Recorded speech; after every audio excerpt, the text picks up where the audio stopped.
Hello everyone. Welcome back to more of Minecraft. I've just been...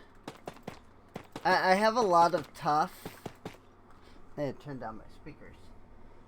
I have a lot of tough that I've mined. I think it was like almost 3 full chests worth. There might have even been like in an episode where you know, it kind of got showed off a bit. But since this structure here requires a lot of tough, I've been going ahead and getting it used for this build here. I'm actually almost out. I think I have like another half of a chest left, or something to that effect.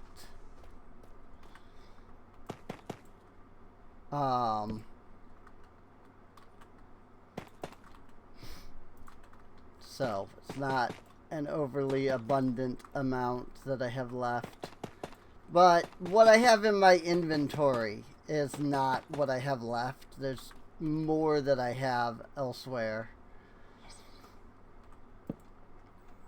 I just, you know, haven't converted it into brick yet. This has been one heck of a build. Like, let me tell you. I mean, I've done, you know, mega builds before. This isn't my first time doing a giant build like this. It's just, this is the first one where I've used, well, tough, basically. And tough is not tough to get your hands on. Sorry, I had to.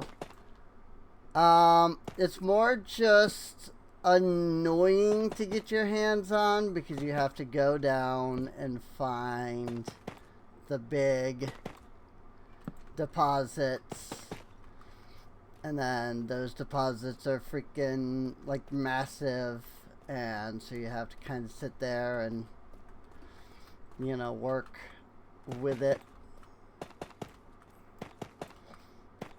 you know.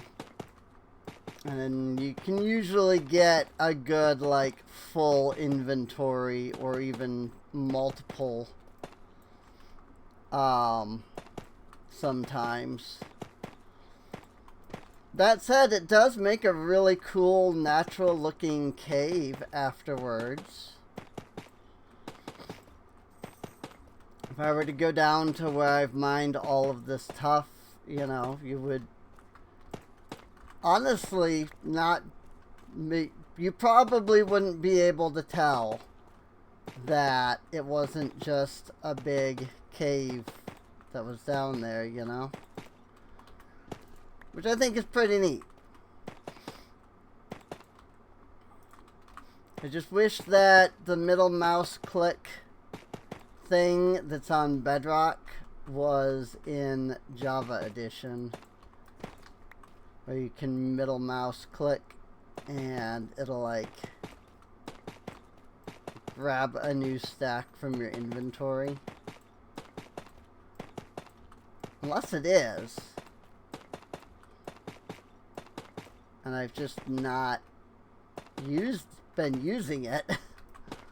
But I'm pretty sure that was always a Bedrock exclusive. Oh, never mind. It is, in fact, in the Java edition. I literally just did it. The part that made me go, unless it is, was when I middle mouse clicked and it moved the cursor. I was like, wait, That's what it does in Bedrock if you don't have any on your hotbar. Does that mean that it's actually in here? It is. Wonder when they added that, because it was not a thing last I knew. Like, that was not a thing in Bedrock, or in Java here, last I knew.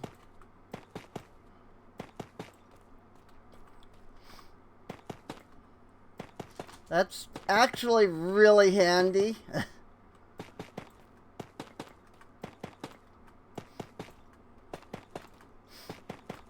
So,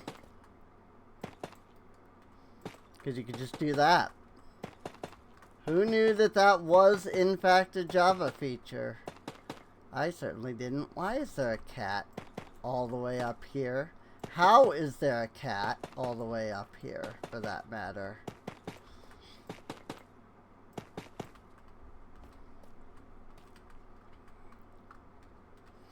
Okay, torches go on this layer. Kind of in the middle here.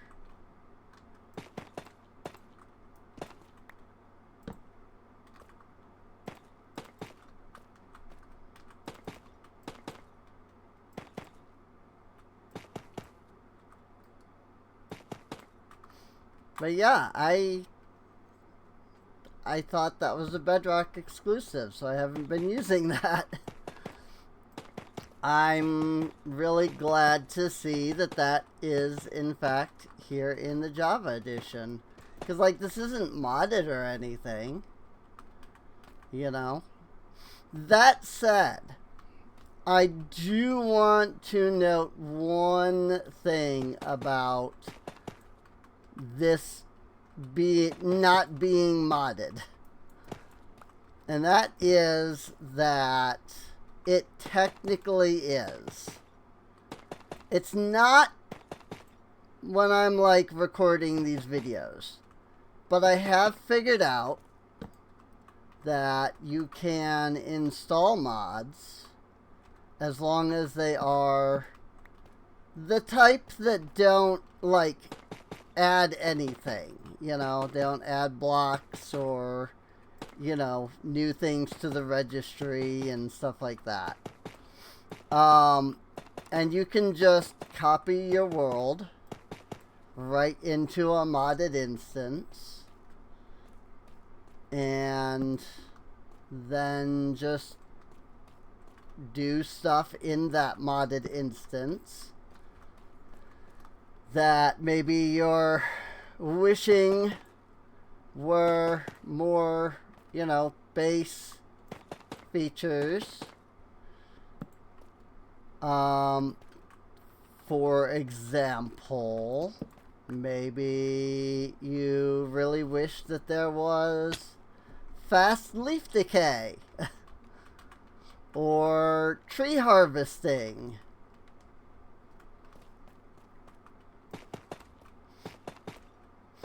Needless to say, that's what I've been doing to kind of help out with some of this.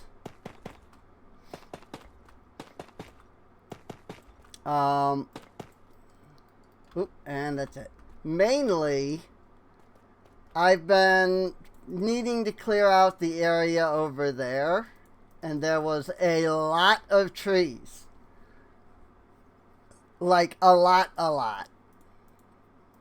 And I basically cleared out all of the trees. I mean, there's still this jungle over here that I will probably clear out at some point. But I've used it to kind of clear out this area here that I'm planning on using for my, you know, for the rest of the colony itself. And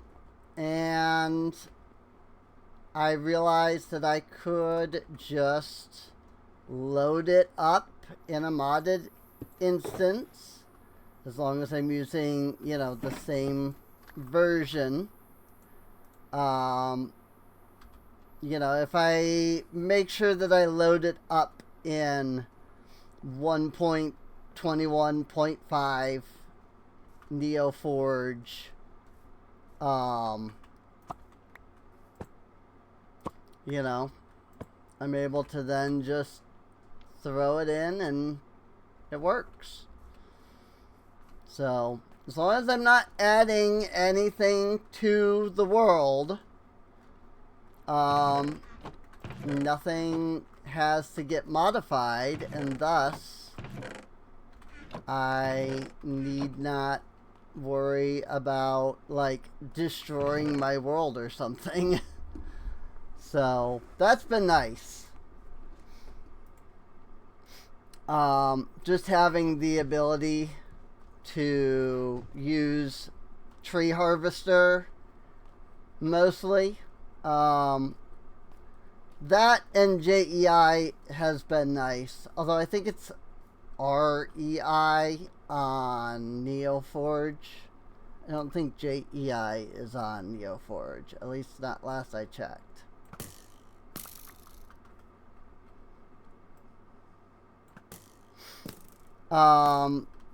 But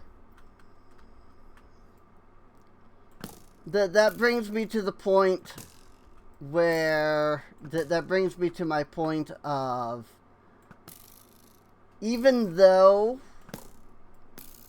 you know, the series is meant to be vanilla Minecraft, there's just a lot of quality of life stuff that I really wish Mojang would add, that mods add. And if there was a way to get them without having to mod, I would do that. You know? But that's just not the case. So, cool. My 4 chorus fruit have grown into 6 chorus flowers. Or rather, my 4 chorus flowers grew into, 10. And so I'll just let those, you know, plant 4 and let them continue to grow. Now, I'm not adding mods like World Edit or, yeah, I thought about the idea of, like, adding a storage system. But then I would have to, like, take it down. I would have to basically break the storage system and take it down. And then delete all the items. You know, like, in between each instance of when I, like, use it. The alternative, of course, is to just transfer to a modded, you know, environment, if you will,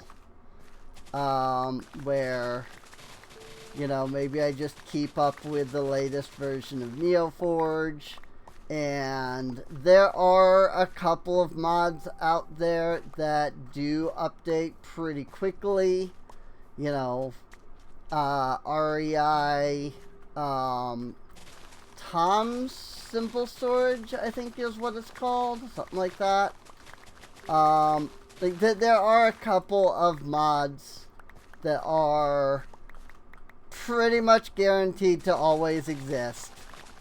Because, like, they are somebody's livelihood. And they do a pretty good job of, you know, keeping their mods up to date. With current Minecraft and whatnot. And I have thought about that, but I don't know fully yet. Simply because I feel like if I'm gonna go modded, I'm just gonna go modded, you know? If I'm gonna go modded, I want to play a mod pack.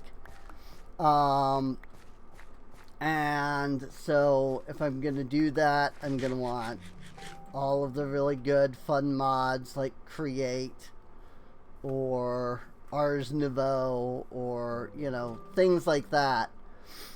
And I mean, part of the point of this is that we are supposed to be playing without mods. It's supposed to be something where we can just play, and no matter how much Minecraft updates, we can always play this exact world, you know, and so on.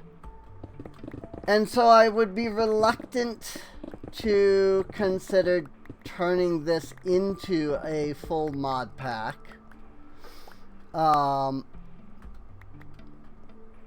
And if I did do a mod pack, I mean, I'd want to look for fun, you know, mod packs. Maybe ones that are not so grindy. To be totally honest, I haven't played a pre-made mod pack in years. And the main reason is, one, I figured out how to make mod packs. And so it's like, okay, well, why don't I just make the mod pack that I want to play, you know? I could sit here and look online and hunt and hunt and hunt, but why not just make the mod pack I want to play? And so it's like, if I'm going to play a mod pack, it's probably going to be one that I end up making myself. And I don't have an issue with that. I mean, you know, there is some fun to playing a mod pack that I have made. I guess my major issue with mod packs, with playing mod packs in general, is just a lot of them tend to be very grindy. And I try not to make my own packs very grindy, because it's not something I really enjoy. And if I'm gonna make a mod pack, then I'm gonna play the mod pack, and so therefore I don't really want it to be grindy. The problem comes with doing custom recipes, in that I don't want it to be grindy, so therefore I want the recipes to be simple, you know, something that's achievable. But also, I want to make a mod pack like, you know, SevTech or Sky Factory, or, you know, a progression or story based like pack. And so it's like, okay, you know, I get a bunch of mods that I like, and I'm like, alright, let's, you know, do this. And then I start to sit down and try to think, like, okay, what's the progression gonna be? Well, I want you to go through freaking Ars Nouveau, like, at this point in the pack, and I would like you to go through Britannia at this point in the pack. And then, but then it's like, okay, but then it's not, I don't want to say, how do I prevent the player from doing that? You know, from, you know, just jumping ahead or something. Because it's not so much preventing the player as much as it is making the recipes such that players won't want to just skip ahead to something else. You know, why play the mod pack, you know, like legit, if you can just find, yeah, well, like, why go through all of the work of, like, eventually getting to the diamond sword if you can just find a diamond sword in the wild, you know? And so it's like, okay, so I want to, like, gate some progression, but also I don't want to gate too much progression because I want the player to be able to kind of play it how they want and not be adhered to something too strict. But then also, like, I don't want it to be grindy. So, you know, being like, go get 300 diamonds for one machine, like, I don't want to do that, you know. And that is a form of, you know, gating by setting something up that's grindy in that matter. But I don't want to do that. That feels bad to me, you know. Like, you could have a much more well thought out, much more creative mod pack without the need to force the player to go out and grind 300 resources. You know, especially when you have mods like Mystical Agriculture, where it's like, okay, at some point they're going to be able to just make any resource. And so, like, how do you gate that, you know? And that's what a lot of mod packs do, is their view for gating players off from that is, well, okay, so build this machine that requires, you know, 500 diamonds. And I'm like, but that's the thing I don't want.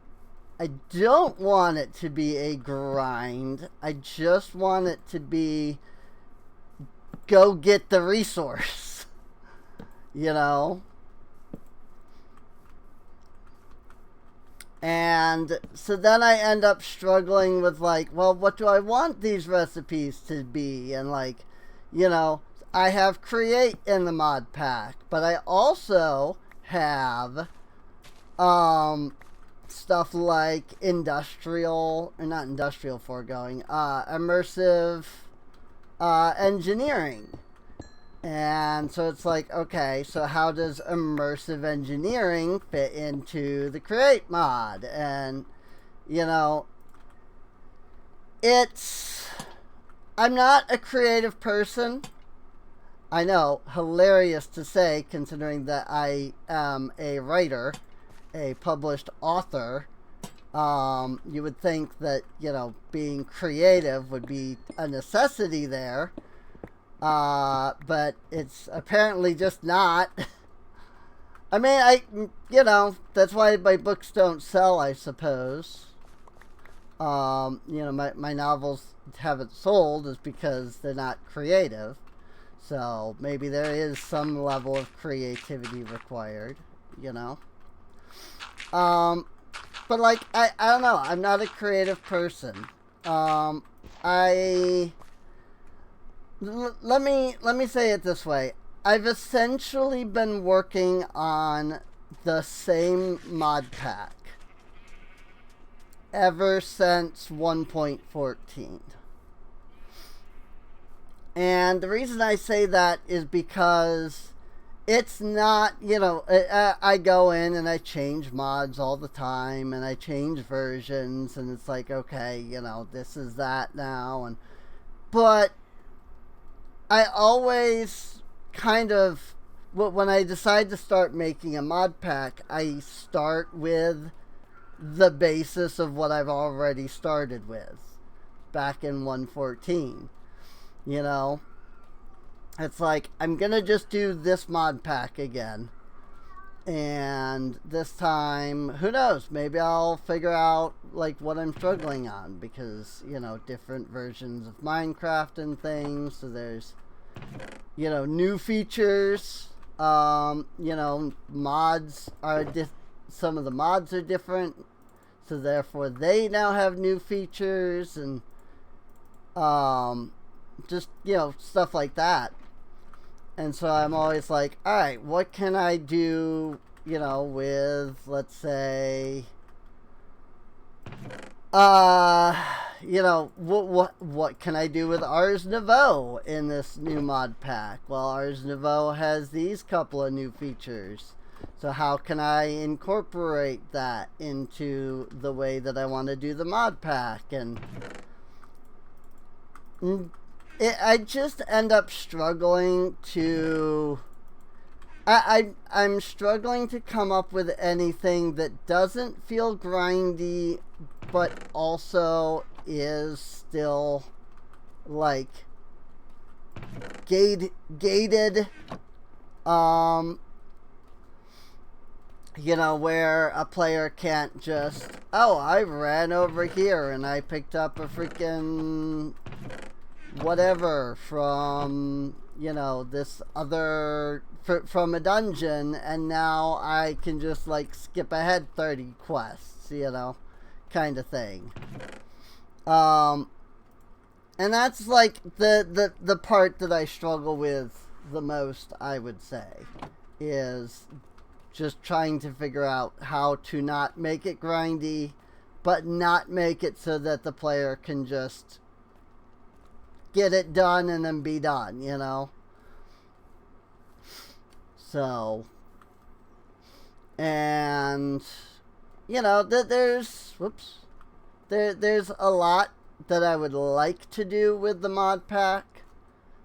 And I think there's a lot that maybe I already have the solution for, but due to my strong depression being as horrible as it is, oh, that's right, all of my lanterns are in, like, the ocean now. I was like, where did my lanterns go? I've placed them down. A lot of my lanterns, that's why I had that even in my inventory, was because I've been putting lanterns in the water to try and stave off freaking drowned spawns. So that's been, like, my big thing, is trying to fight the freaking drowned. So but yeah, like, that's the thing, you know, because here's the main thing. If I wanted to put a mod pack together, I could create a mod pack and have it done and play it within, like, a week, simply by throwing the mods in and then calling it good. You know, anybody can do that, basically. And, well, that's not bad. It's not crafted, you know? It's not really a crafted experience. All you're doing is just taking what already exists, throwing it together, and calling it good. And while I don't know that it needs to be, like, expertly crafted or anything, I still want it to feel like, hey, somebody put the time and the thought into, you know, you do this recipe so that you can get to this thing, and then you can get to that thing, and, you know, you do Britannia, but then after you get a certain distance into Britannia, now you can use the runic altar. This is one that I've been thinking about, by the way, to then make, like, the things that you need for, you know, some of the things that you need for Ars Nouveau.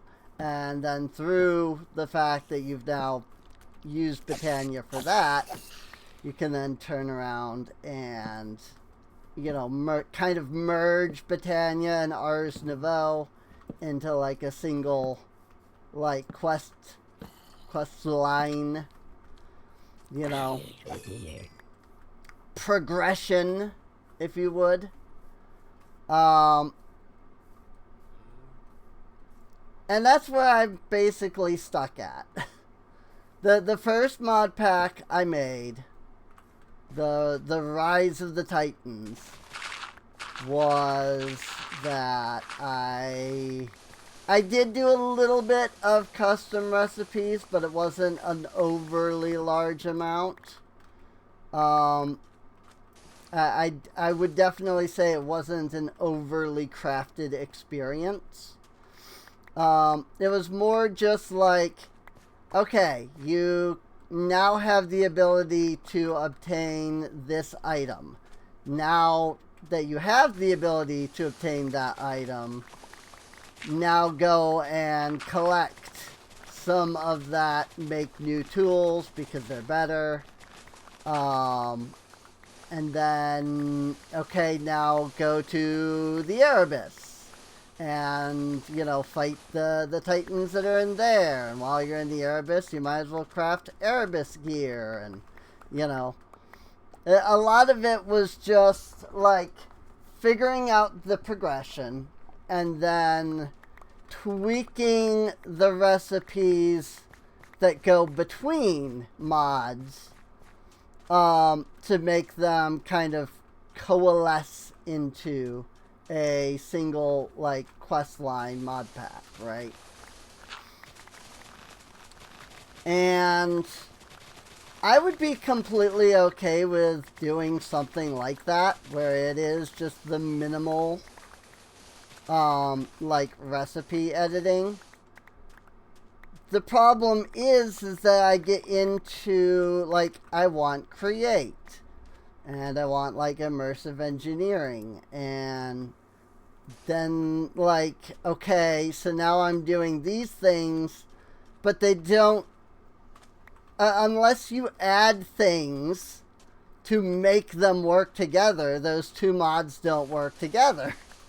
And so it's like, okay, how do I fix that? And that is a lot of what I think I struggle with the most, is create. Partially because there's a lot of things that you craft a lot of times, you know, that I don't want to gate and make it so that it's difficult to, you know, craft. But also, you know, I need to find some means of making it so that create works with the immersive engineering to craft something, you know, that perhaps can only, that perhaps I can figure out a way of claiming, like, this can only be done by both of these, you know? And it's like, okay, so, you know, let's take create, for example, you know? Like, what do you do in create? You craft giant machines that can basically do anything, let's be honest. And so you've already kind of got immersive engineering in there to begin with, because create can be immersive engineering without actually needing to have immersive engineering in it, you know? You can create alloys you know, you can use create to create alloys already via different methods, so you don't necessarily then need to go into immersive engineering and create the alloys through, like, the alloy kiln, you know? And so it's like, okay, well, I could gate out some of the stuff that does that, except the problem with that is exactly how do you do that, you know? A lot of what create is, unfortunately, is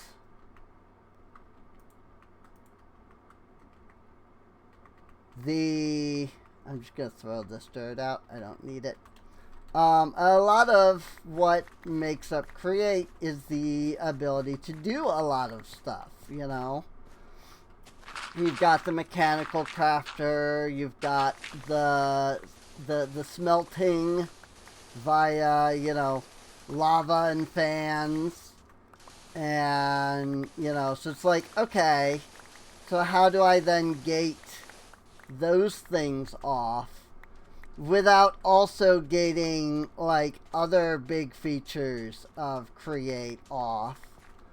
And, like, you make andesite alloy a lot. You know, you make the andesite, it's not andesite alloy, but it's something else. You make the andesite stuff, and then that goes into, like, everything in Create.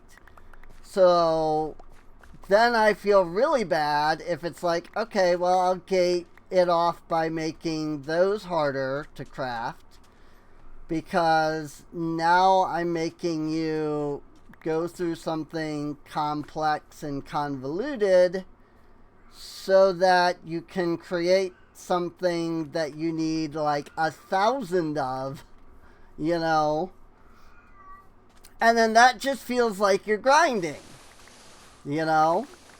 And so it's like, okay, so I don't want to lock off the andesite, the andesite alloy, except that once you have the andesite alloy, then you get the cog wheels. And so it's like the next thing I could try to gate off is the cog wheels, except that, oh wait, you use just about as many of those as you use the andesite alloy. And so I really don't want to gate that off. And now I've basically just allowed you to make anything in Create, because you really just need the fundamentals to create most of the, you know, things that Create can do, you know. And it's just, it's really a struggle between, like, okay, how do I lock off something and make it so that that's only available after you do a thing, you know, but then I don't make it such that it's time gated or overly grindy, or, you know, to then get, like, I could throw in freaking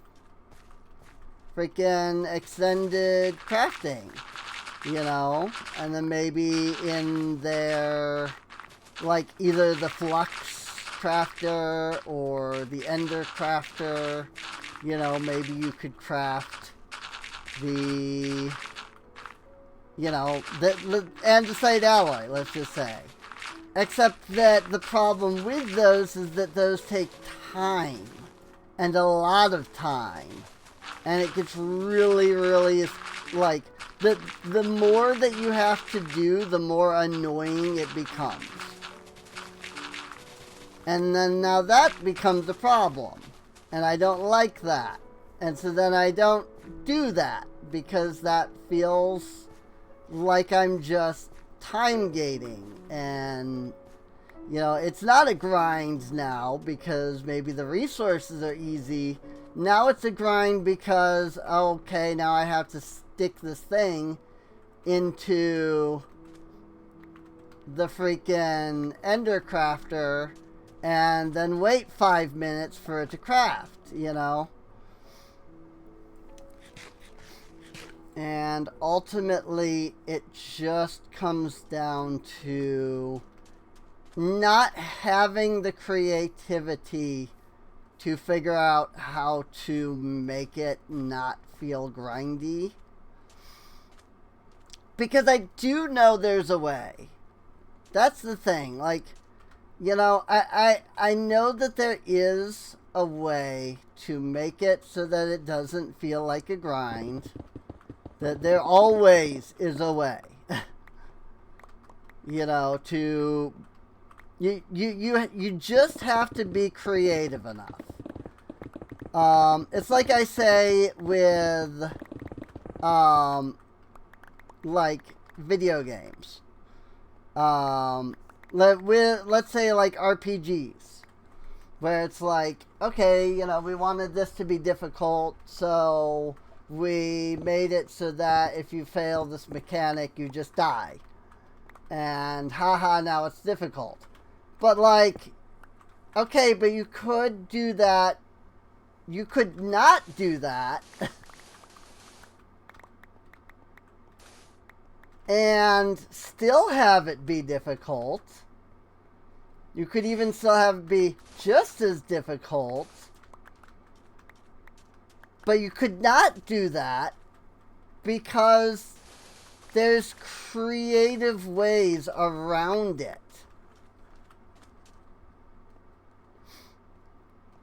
Except for the fact that, you know, I say that and it's like, you know, I feel like there has to be a way to still creatively make something good and fun without there needing to be a grind, without there needing to be a sense of false artificial difficulty. And I, as one person, cannot come up with these things. But I see absolutely no reason why a corporation of 100 people can't come up with those things. You know?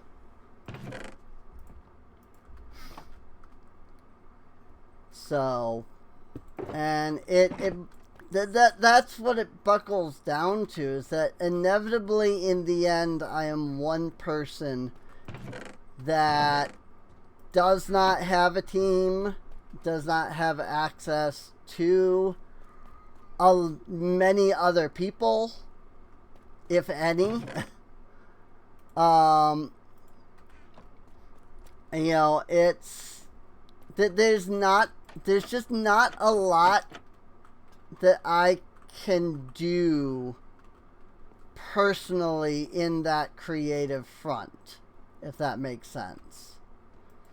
You know, to really like buckle down and feel like, yes, I'm doing the creative, you know, I'm getting what I want out of this, you know. I just don't have that creativity myself, which, yeah, I don't have that creativity, but again, this isn't about my you know, with me making a mod pack, that's my creativity. When I'm looking at video games that are made by AAA companies, on the other hand, that's just not trying to be creative. Because surely somebody in your 1,000 people that you have on staff could come up with something. I really doubt that you have all of these people and you can't come up with a better way to do it. And sometimes, and here's the big thing. Sometimes creativity is stifled by things being the way they are, if I can use that as like a phrase. And what I mean by that is, like, you know, games have just always had this specific type of grind in them that's not fun, that's not great. And sure, you could be creative, but nobody's ever done that before. You know, be the creative that creates the, hey, you don't have to grind for this thing, you can just enjoy the game, you know.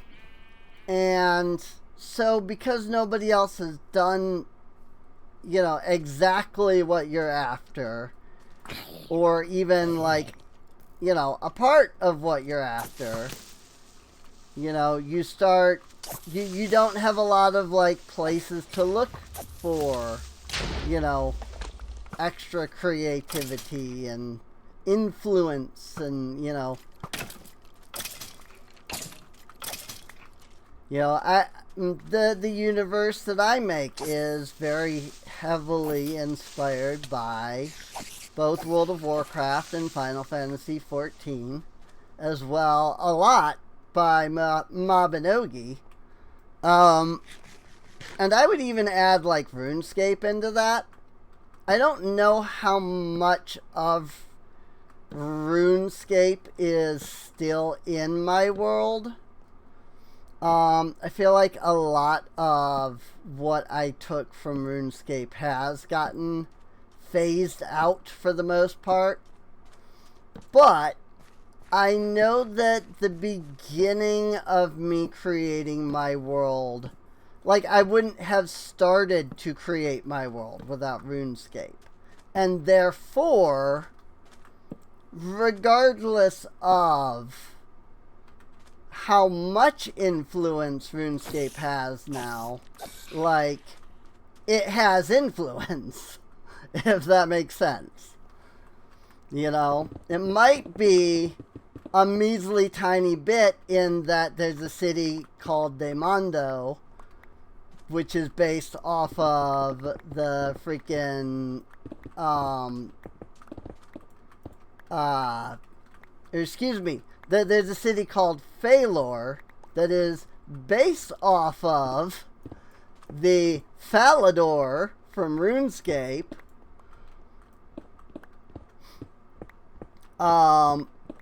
I think there was another city in RuneScape that I kind of just, like, I'm not great with names, so what I will do is I'll just, like, find another name from something else and then just tweak that a little. You know, a good example is I have a city in my world called Darminia. If Darminia sounds very similar to Darmani from Legend of Zelda, that's because that's where the inspiration for that name came from, you know?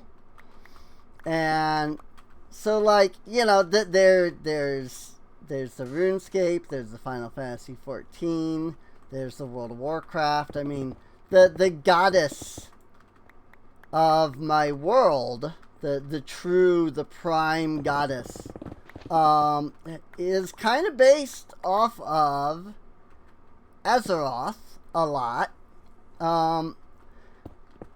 Less off of Azeroth herself, but theories of what Azeroth was after the revelation in Mists of Pandaria.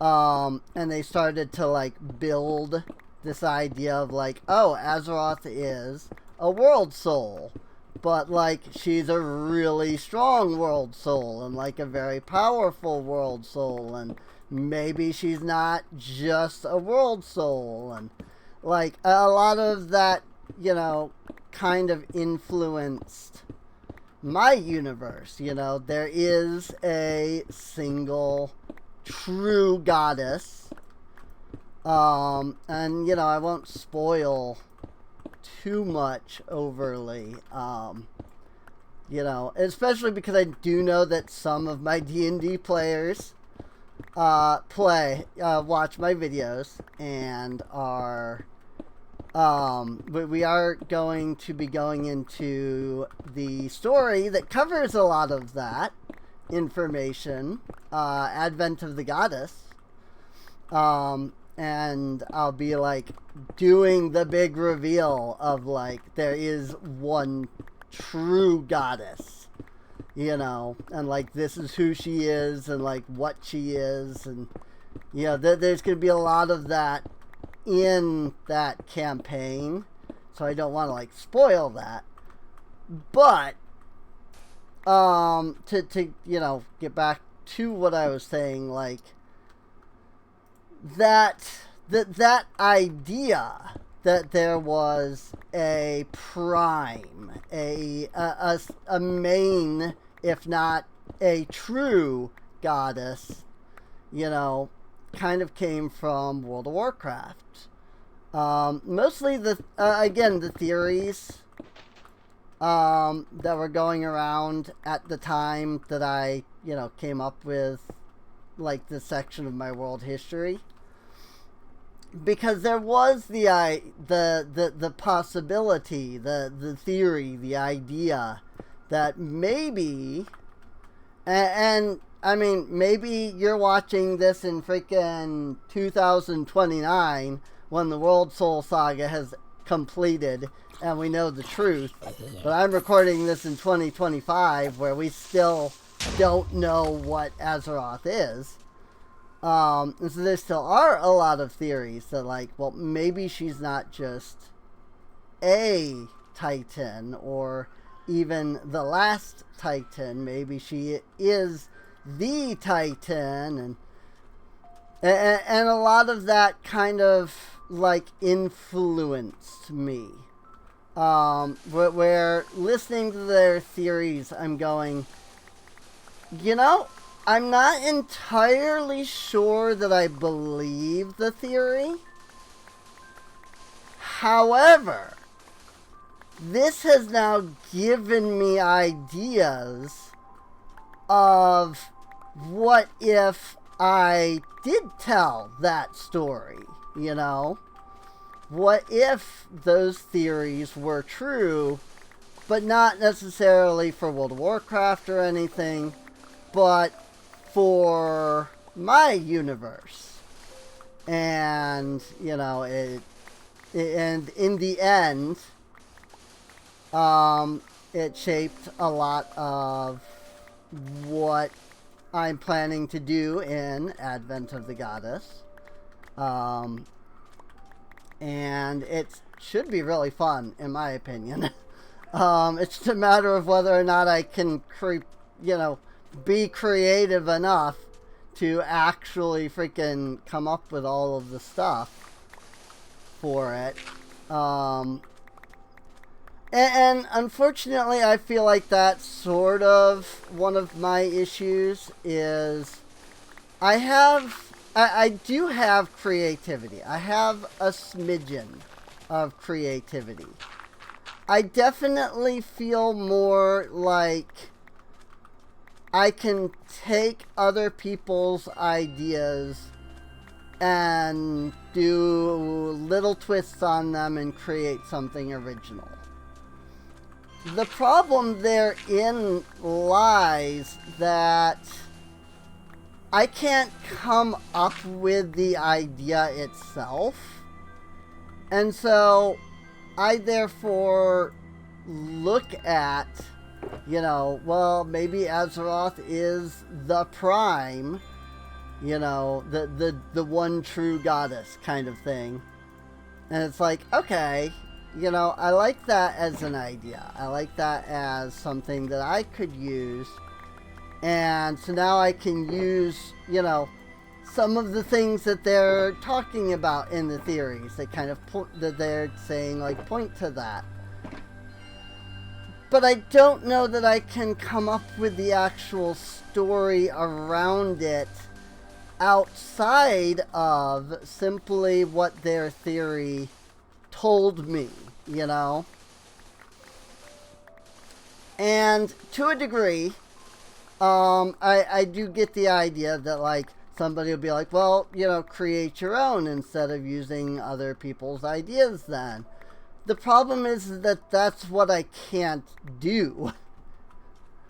If I try to create from nothing, you know, I decide, like, okay, I'm gonna create, and this even comes back to what I was saying about, like, the Minecraft recipes.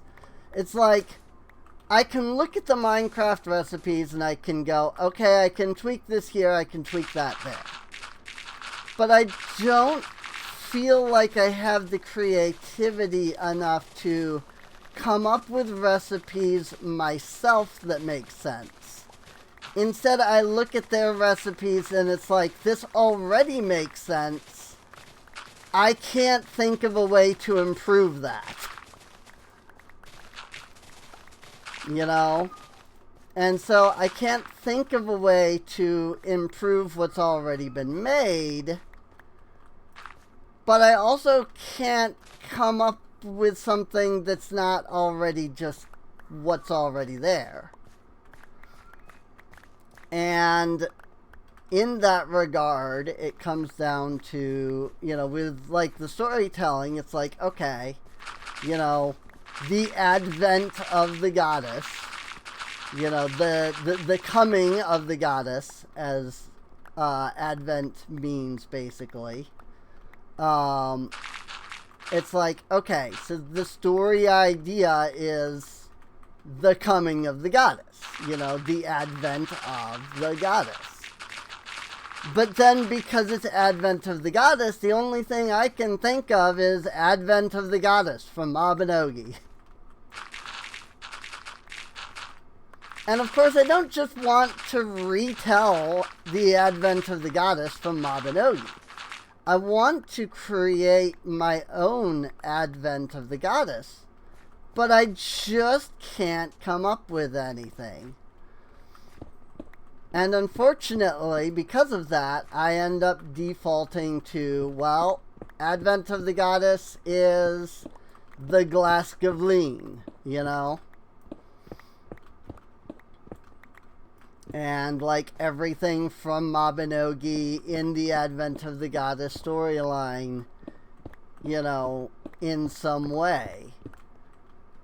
And I just don't know any way around that. And I've always been that way. You know, my sister actually used to get upset at me when I was a kid. Because she thought I was getting influenced too much by video games. Because instead of creating my own ideas, I would just take Mario and like come up with a Mario story, you know? And she's like people want originality, and so you can't, well, you can't just do that. And I was never, I couldn't create Mario. You know, I couldn't create my own Mario. I could take Mario, do a twist on him, and therefore now a new Mario exists. But I wouldn't be able to create something in the vein of Mario without it just being Mario. You know, I couldn't create a new Mario.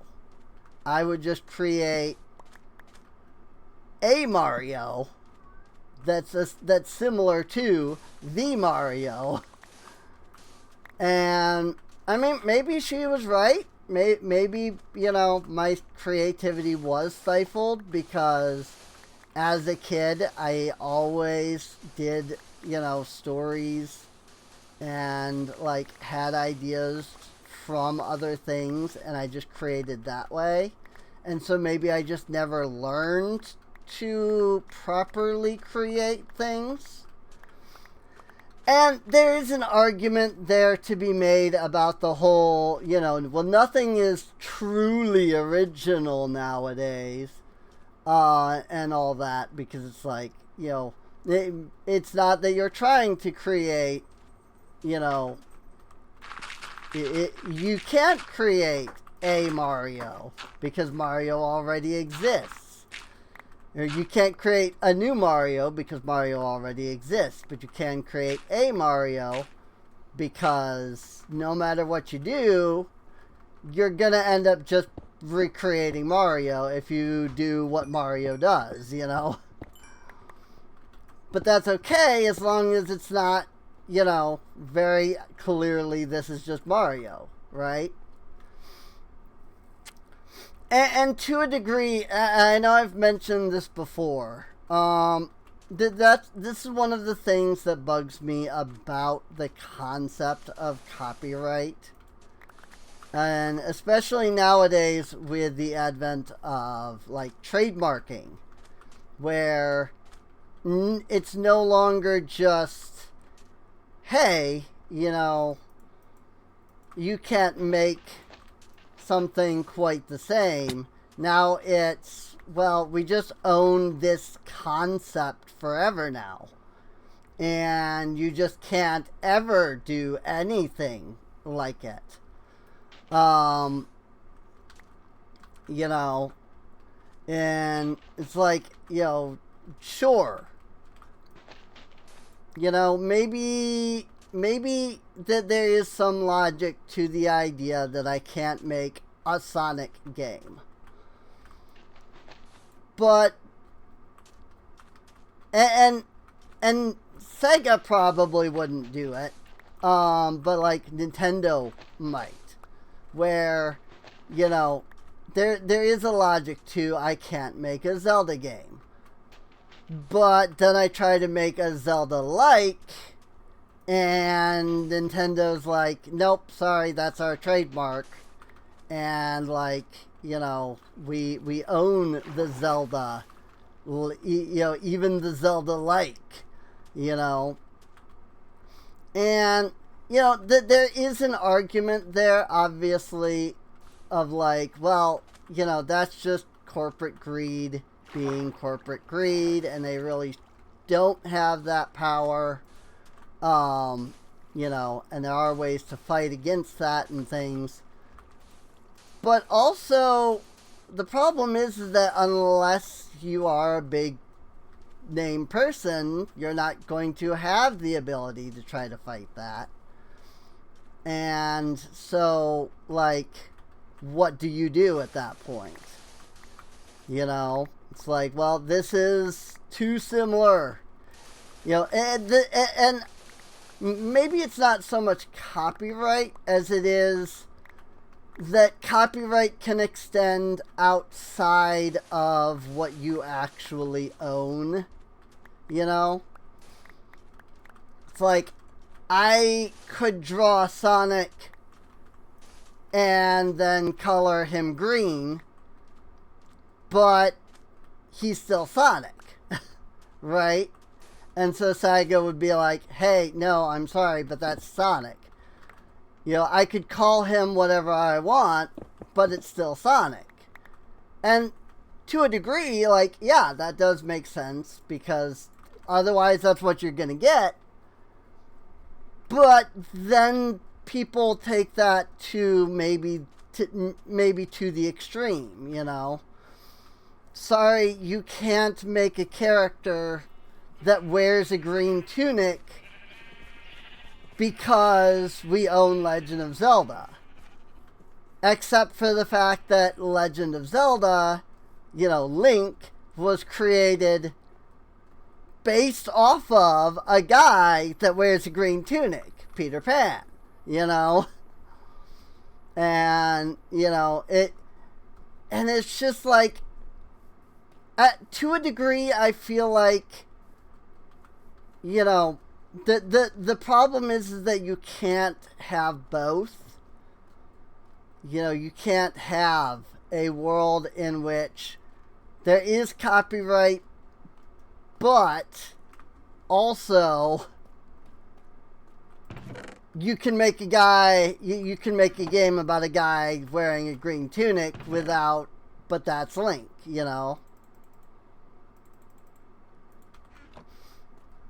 And like, maybe you just can't have that kind of world. And I guess I don't know how else to feel, but I guess I feel more like if you can't have that kind of world, then it would be better if there just was not, like, copyright in general without, you know, if you can't have copyright without somebody turning around and abusing the system, then maybe it's just better that there isn't. Because sure, you're gonna get people making money off of Legend of Zelda still. But I feel like there's got to be ways to be like, okay, but this is the Legend of Zelda and this is not. And maybe that's copyright. And so there's just no way around it, you know? But it's just the fact that especially when I'm sitting down trying to create something, I often find myself going, okay, but that's just such and such. And because I'm seeing it as it's such and such, you know, I'm creating a game about a character with a green tunic, but let's be honest, that's just Legend of Zelda, you know, because it's a guy wearing a green tunic that saved a princess from an evil demon lord, right? Like, if I were to just say that, you're a guy in a fantasy setting, your job is to go out and fight the demon lord and save the princess. Like, you just thought of Legend of Zelda. Like, guaranteed. You know? And so it's like, okay. So, like, what do you know, how do you deal with that problem? So, I feel like there's got to be a way. And maybe this is just wishful thinking. You know, maybe there isn't a way. But I just feel like there's got to be a way that you can lay down of the rules and say, you can't make Sonic with green spines. But also, you can make a green hedgehog, you know? But you can't make Sonic with green, you know? I don't know. Maybe there isn't. Maybe that's why the copyright system is just broken and doesn't work. Because there is no way. So, I don't know if I'm making any sense. I feel like I'm just spouting nonsense, hoping that I'm like formulating words that come together to mean something. I don't know. I don't know how else to think, I guess. You know?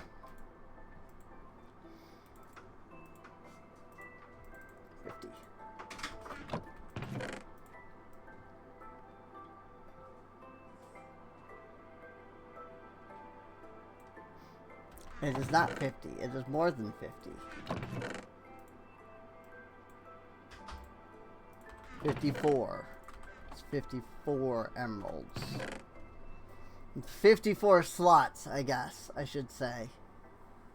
So. But yeah, it's, I don't know, it's just what I've been thinking about, you know? Like, I want to be able to tell stories. But at every turn, I look at my stories and they're just the Legend of Zelda. But instead of the Ocarina of Time, it's Majora's Mask, or, you know, something to that degree, where it feels like the only thing that I actually, like, come up with is basically something that already is just in full, exactly like the way I would do it. It already exists. You know? And, like, I know that there is the statement, like, well, you know, you will never, nobody will ever create something like what you create. But I don't think that's true. You know? We can each create maybe our own spins off of things, but we're not creating something new. You know, we're not creating so we're not creating something like different.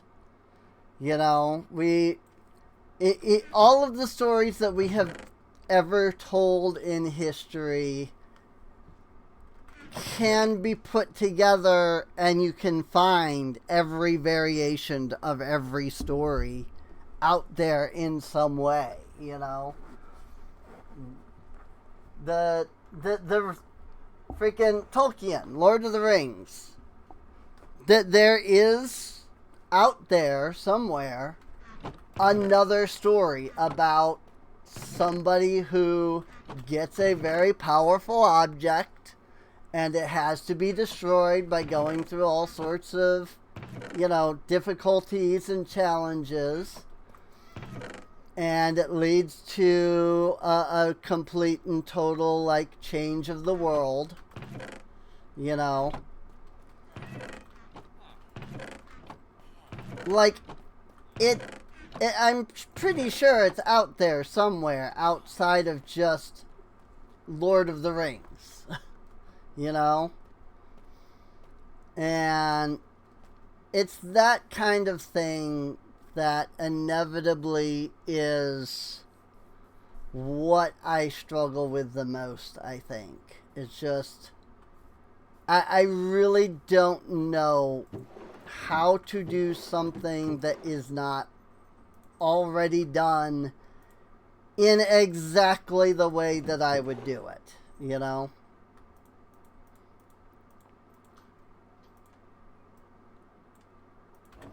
Like, and you know, and that goes back to, like, you know, I feel like I don't even have the creativity to come up with it, like, on my own to begin with.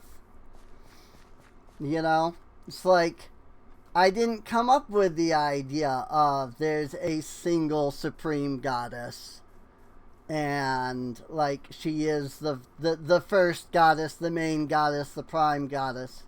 You know, I mean, if that ends up being the case for World of Warcraft, then, I mean, I got it from World of Warcraft, you know. But, like, otherwise, it's still not that I came up with that as much as it is, you know, theorists from, you know, World of Warcraft theorists came up with that concept. And then I liked it and was like, I could do something similar to that.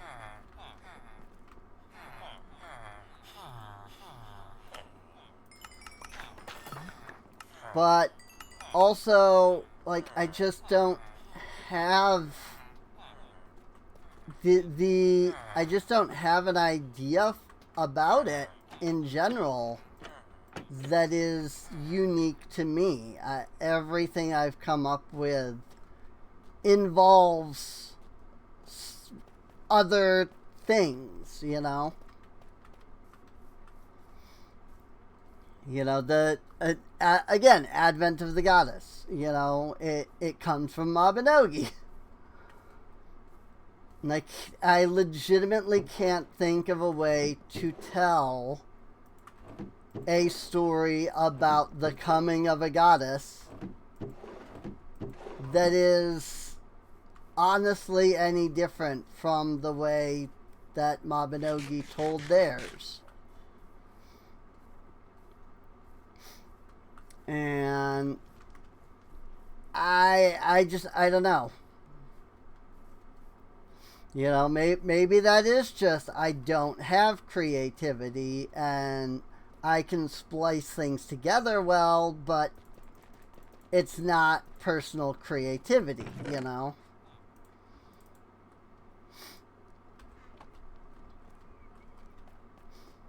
Um, I don't know. I don't know. This is what I struggle with, you know? Like, this is where I am at with the struggle. So,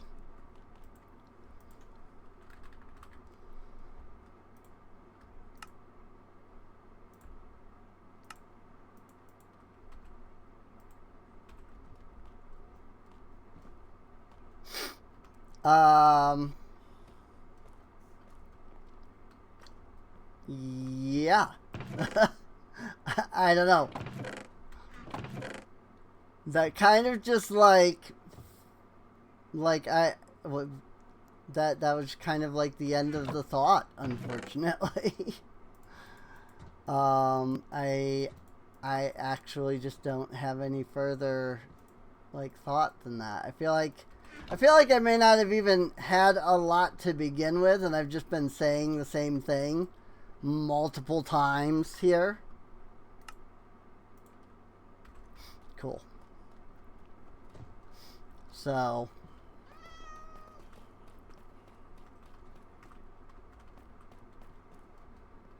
freaking copper, dude. If only it was used for something. So that I could, like, do something with it other than get millions of it and then sit here and try to figure out how to just store it for now. For when I, like, do build, you know. Like, I could just freaking, you know, like, if there was a villager trade, for example, like, I'm always finding copper. Like, look at how much raw copper I still have. Like, I could just trade it, but there isn't a villager trade for copper. You know, even that would be something more than there currently is. But even, like, that doesn't, there is no, you know, trades for copper. So there's nothing I can do with the copper.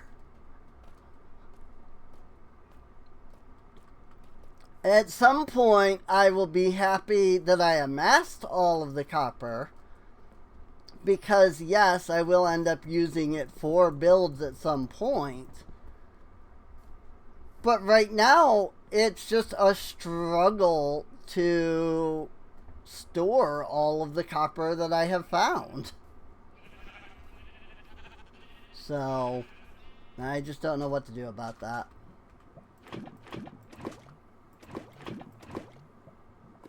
That all of them? Okay. I've been trying to work through this lava pool here and get it grabbed before I start using my infinite lava. Which, speaking of my, like, lava, I don't remember if I showed this, but I do have all of the cauldrons with dripstone. And we have all of this dripstone over here. Goodness. There is so much of it.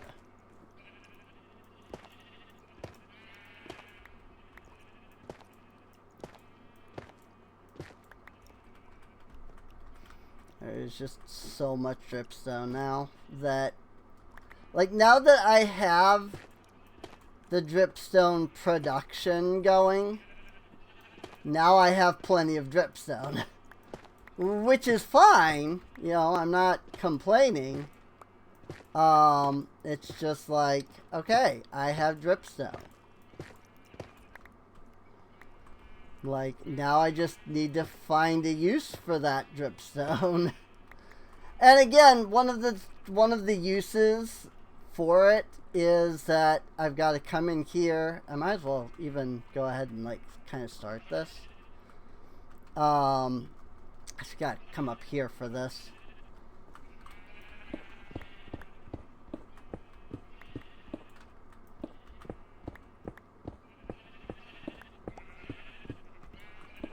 But I'm going to create this 3x5 space here.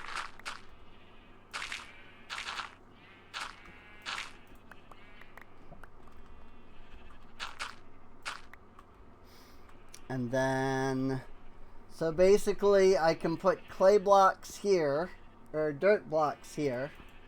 And then I can use a bottle of water, which I can get water from right there.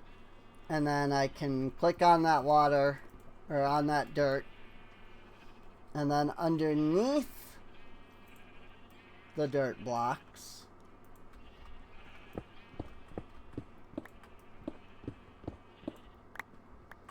I then can put the full dripstone blocks like so.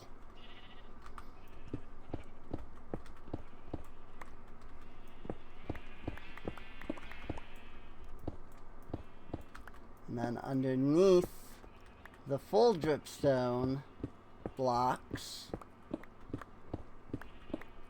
I can put the actual dripstone. And that will allow me to create mud and then convert it to clay. I have a whopping 1 extra pointed dripstone right now. But that's fine. I mean, I'm not using that at the moment, so no other dripstone has grown. I do have some dripstone back at the base, so I could always, you know, just bring that over. And then we can like kind of see how much dripstone we have and go from there. But I think this is looking pretty good, actually. The ziggurat here. We're almost done with the second floor.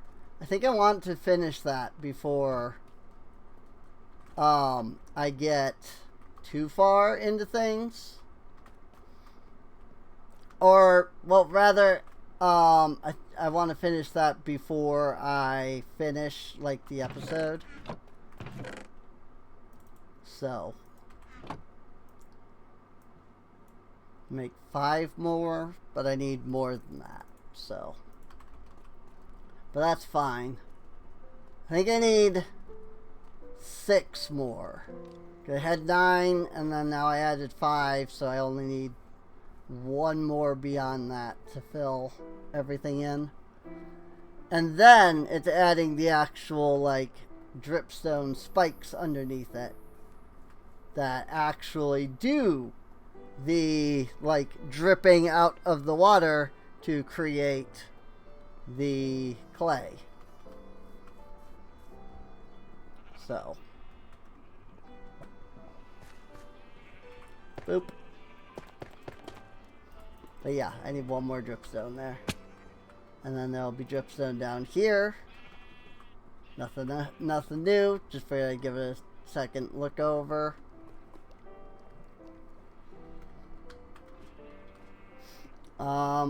And then yeah, I mean, water right here. So I literally just bring, you know, 3 water bottles.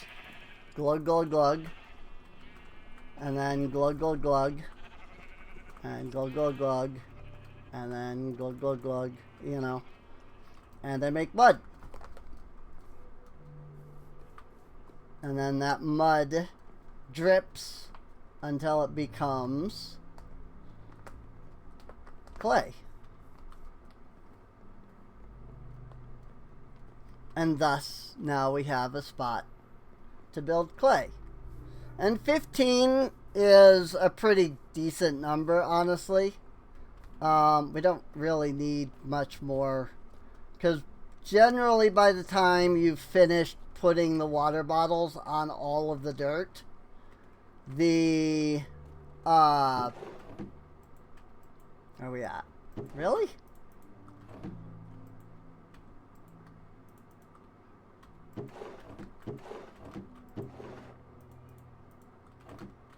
I have 1 extra lava bucket. Oh well. But usually by the time you've, you know, finished putting the water on all 15, some of the mud has turned into clay, So then you harvest all the clay, and then you put down 15 more, and then you do the water, and then you harvest the clay, and yada yada yada yada. Over and over and over and over. So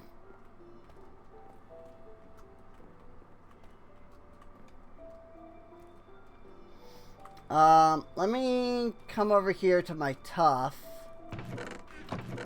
Yeah, see, I've still got a good bit of tough here. So we'll do that.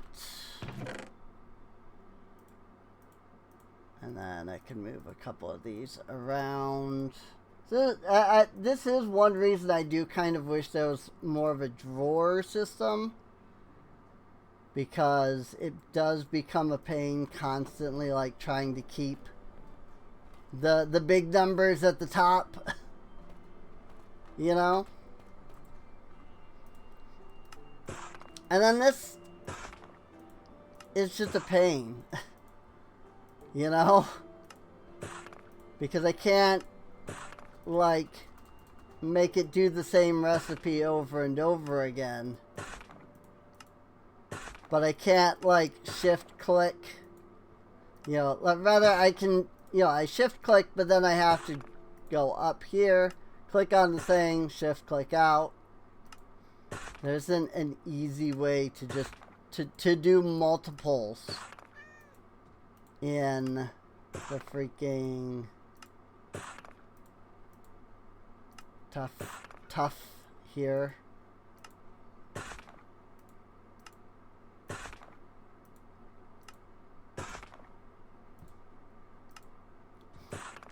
And I know this sounds like, you know, oh, you're complaining about minor things. But it's, to me, it's not so minor because of my carpal tunnel. That's a lot of really tiny mouse movements that I have to, like, do over and over and over, and that hurts. So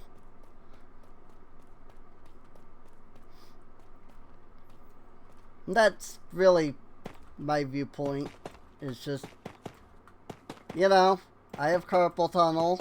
It hurts to do that over and over again because just little tiny movements. And I just wish that there was an easier way so that my hand wouldn't hurt from it, is all. Ah! Great. Very good. Worked well.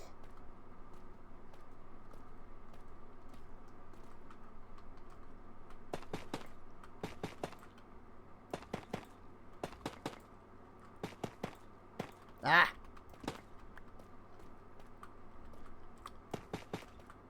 If only we had Bedrock's axis locking block placement. Now that is a Bedrock exclusive that I know is exclusive.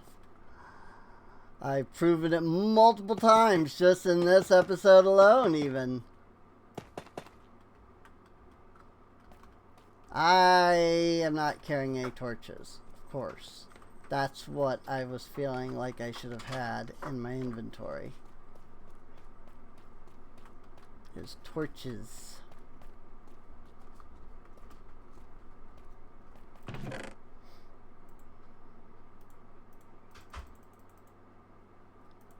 Let's go ahead with one stack of torches. Which, I mean, I don't have the inventory space to hold the ingredients.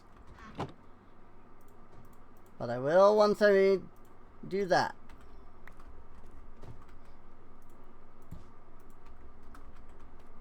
There we go. Now I have things correct. And yeah, I mean, I'm going to have to make this staircase go up to there at some point. You know, I'll deal with that when we get to that point. Right now I have the scaffolding to get up here, so it's not a big deal.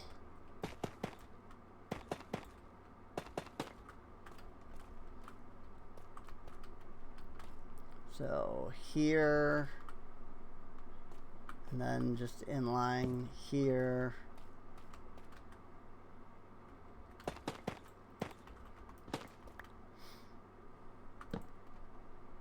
Cool.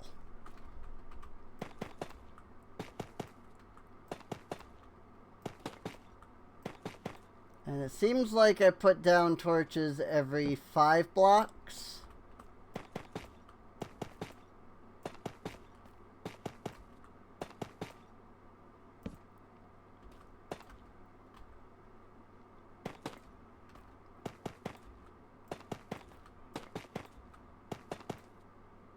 There should be a torch there, which there is. 1, 2, 3, 4. Thanks for that.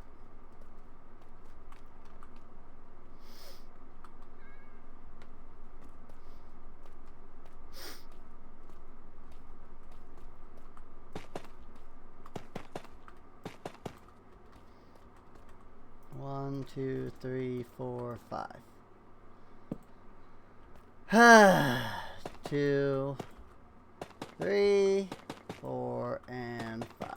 And that should be the last set of torches. At least in that line.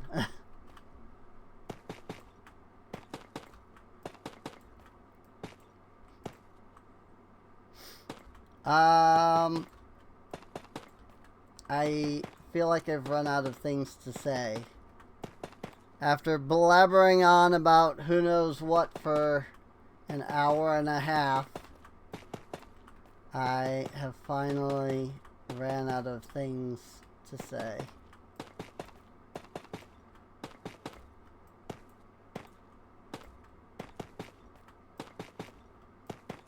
Which is unfortunate. I mean, I could ramble on about how I have nothing to say. I have done that before. But that tends to get annoying.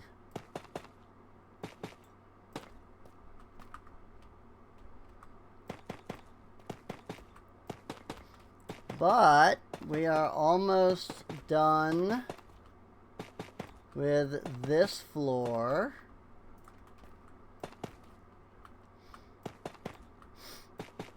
And once we're done with this floor, the remaining 2 floors are considerably smaller. You know, each layer has been a little smaller than the previous. Because, you know, it's a pyramidal structure of sorts. Starts big at the bottom. And then, you know, becomes big at the top. Or becomes small at the top.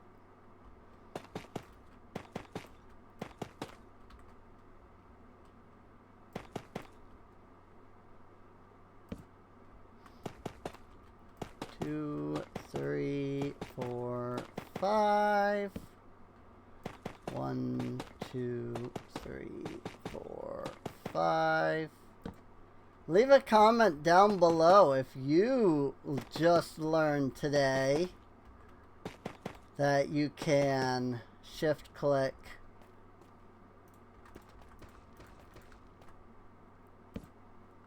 blocks in survival. Or not shift click, but middle mouse click blocks in survival.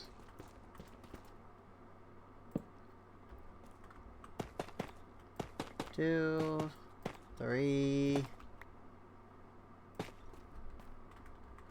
4, and 5.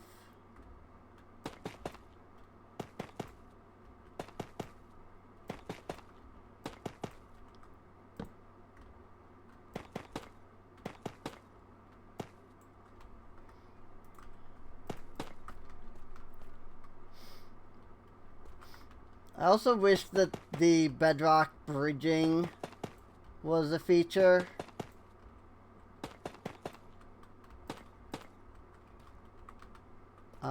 Just because it would make this last little bit a little easier.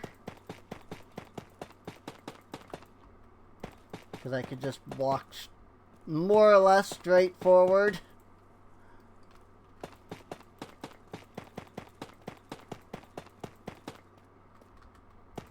But this is working. As long as I don't miss to click or double click, you know, it works. Now, what? It's not time yet. It's not. I can't help you right now, kitty cat. It's not time yet.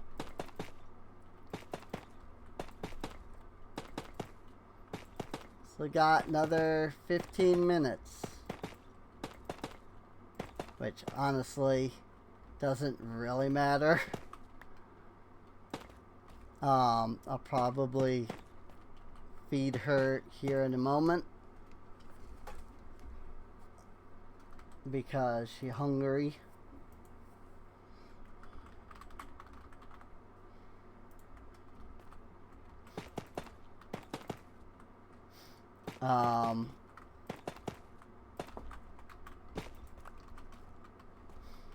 But yeah.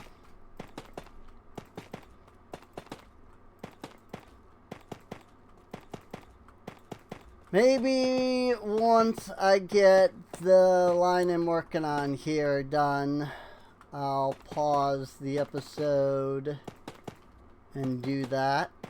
That would also give me a chance to get a drink. And then we can come back and finish the last couple sections here, really. So, what, 2 or 3 more lines of 3 the way I've been doing it?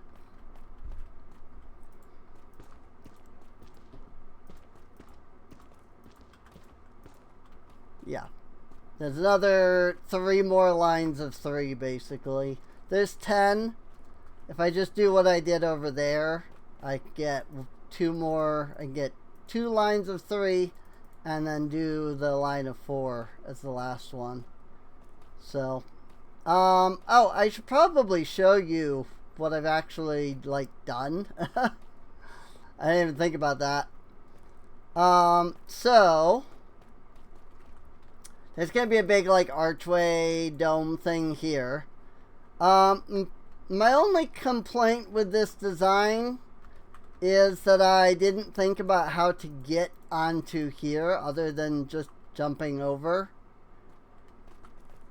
But I don't really have a way of correcting that at this point. So it is what it is.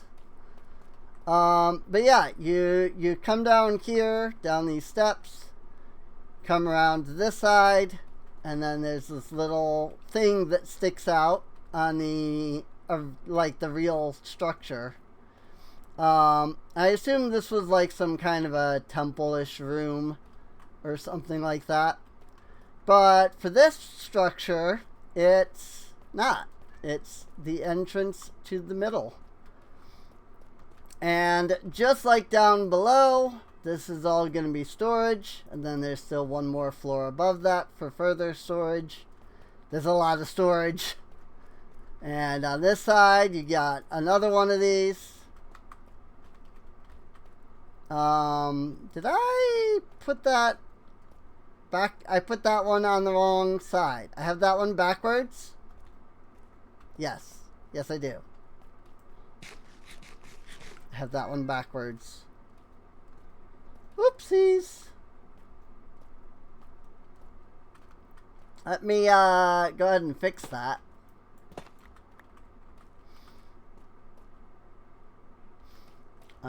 Center is here. It doesn't look like it's centered from the inside, but from the outside, it's perfectly centered. It's just the fact that it goes in a couple more blocks here. So you end up with this 8th block here. You know, there's 5 blocks on this side. If we come around, this could be 7 if it wasn't for this line right here. So, but that makes it 8. And so therefore it doesn't look centered, but it is centered in relation with the exterior. And then you walk in there, and then you walk in here, and then there's how you actually get into the structure properly. And then there will be a room above it and the room below it. And those are going to be the only actual entrances into the storage part of the structure. There's going to be another like room up here, but it's not going to have any entrances. And so the only way to actually get into the structure when it's done is going to be by going through these like side entrances. So now I'm not too fond of the like big empty space here, but I honestly can't think of anything that I can do about that, because unfortunately, I mean, I could bring like this side in. Obviously I'd have to rebuild, but like I could bring this side in to match up with like where that is, you know, so you've only got just a little bit here instead of, you know, a big. But I would still have this big gap here that leads up to this structure. And like this is how it is in the real like structure that this is based off of. You know, there's this big path here that goes over to that. So I don't know. Definitely though, if I had thought about it, I would have started these stairs a little further back. Like I will do for the next level, because I actually did that properly. Like I would have started these stairs a little further back. It would have shrank this a little bit, but it would have been fine. But I didn't really think about it. I built all of this first, and then I added the stairs. And unfortunately, it ended up being like this. So I don't know how I would fix that, really, either. So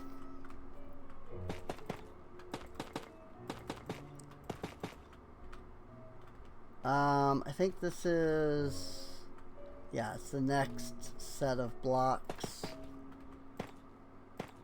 where we do the torches. But yeah, I think I'll finish up this line. And then I'll pause the old episode for a moment.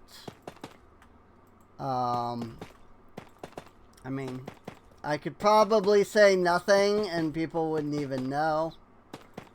But I like to just be like, yes, there was a cut there, you know. I guess if I actually edited things, people wouldn't even notice, because like I would have cuts in my videos otherwise, but I don't. So give me just a moment. I'll be right back. Alright, I have returned.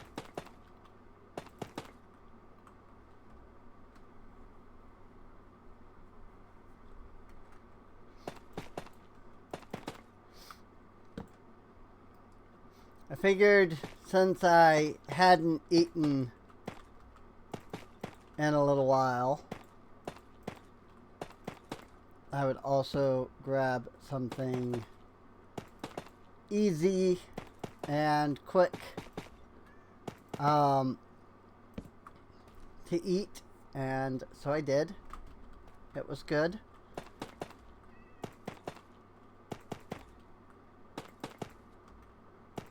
It was I'm not big on bread.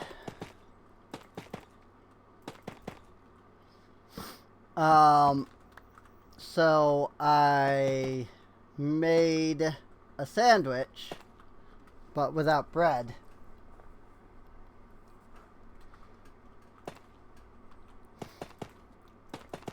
Excuse me.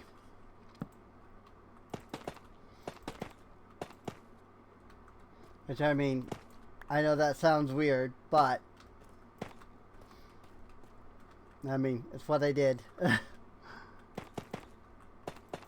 Made me a bologna and cheese sandwich, basically.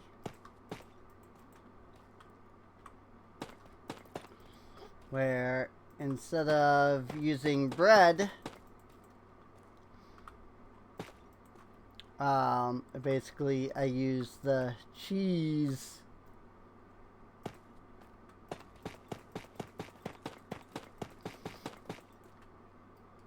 so I had, you know, one slice of cheese on each side, a slice in the middle, and then I had the bologna, and it's good. You know, there would be more flavor, and it would taste better if I did add bread, because then I could add like mayonnaise or ketchup or mustard or all of the above, even, because that's also good. You know, but I'm just not big on bread in general. It's not that I like hate bread or anything. You know, I don't mind, you know, eating. Yeah, I don't mind eating bread. It's just more of a hassle, I feel like. You know? I feel like it's ultimately just more of a hassle than maybe, you know, need be. Well, I guess I can't. I don't know that that's where that's gonna go yet, so we kind of have to follow the spiral up, right?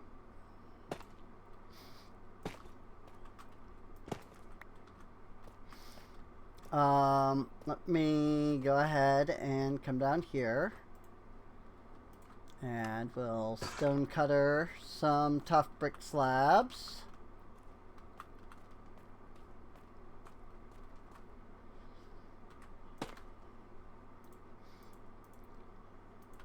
And then we'll kind of start building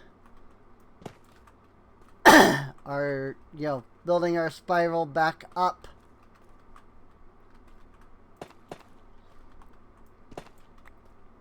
And this is basically what I did last time, was did that.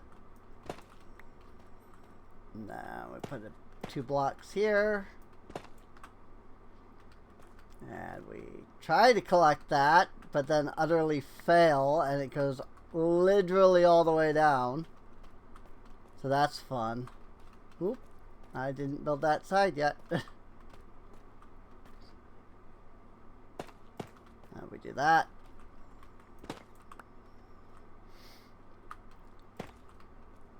One, 2, 3, 4, 5. Yeah.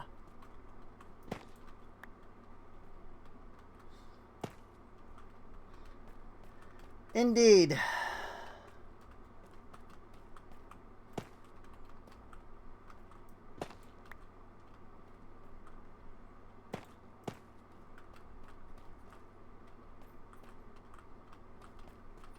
The pain is just, you know, constantly going around trying to work on this.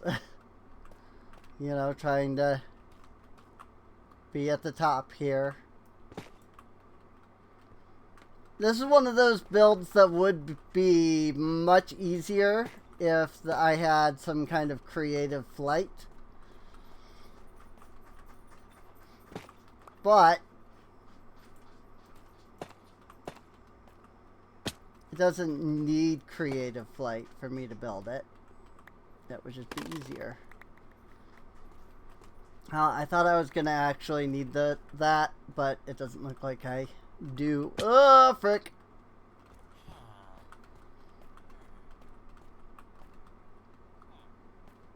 Jump to the other side.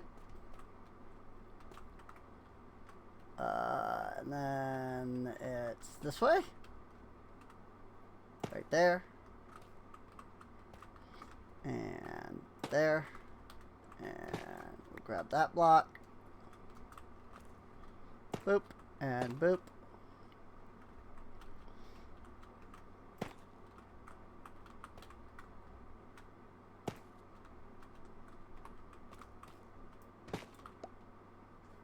And boop. Boop. Whoopsies. I turned way too early.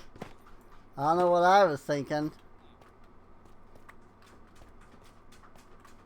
Did I lose any more blocks down here? I did. There we go. I lost them to the abyss. I started making it turn too early. So, whoopsie.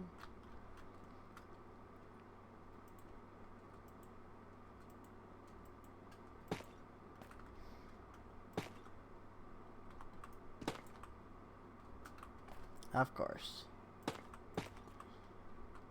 Now I can make it go this way. Boop. And I mean, the other stair goes there. The problem is that I still need this block here to be placed because of this block. And that goes there. And then we place a block here, so we place that block. And stairs. Now we do it again on the other side.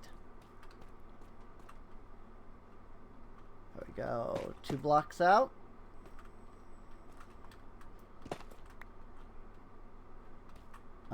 Yes. And 2 more blocks out.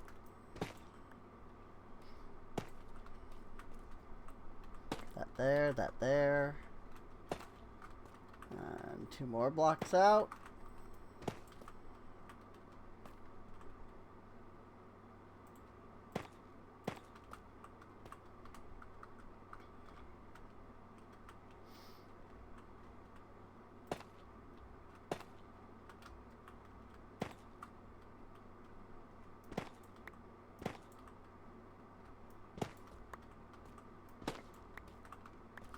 And I'll just go ahead and knock those down right quick. While I'm right there. Put that there, and then the block on top of that. And then we just gotta go 2 blocks out again.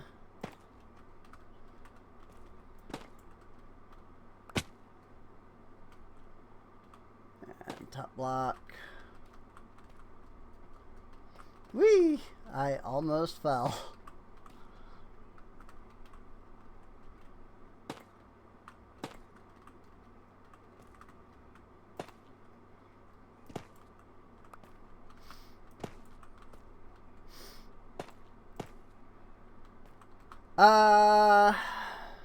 Yeah. I was trying to think of, like, something to talk about, but I don't have anything to say right now. This is the problem. I worry that this is genuinely just why my videos don't do very well. It's just, I'm boring, you know? Because, like, I'm not a comedian in any real way. I mean, I used to be. A long time ago. Ouch. That hurt. Could I? Here's a thought.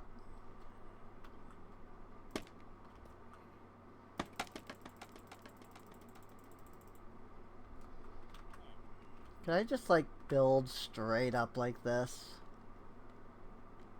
With some scaffolding?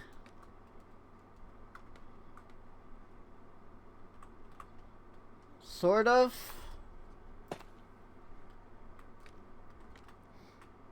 It's not quite beneficial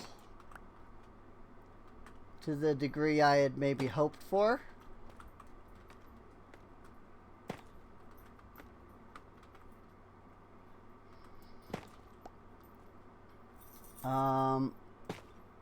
But it did work well enough, I guess.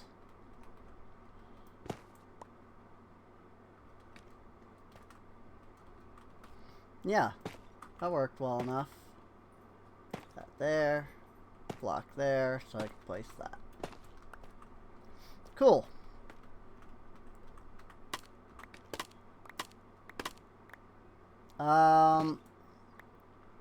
Now the tedious part is I have to build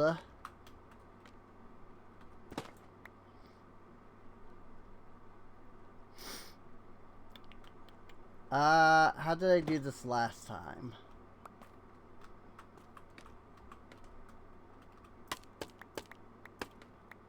I have to make this.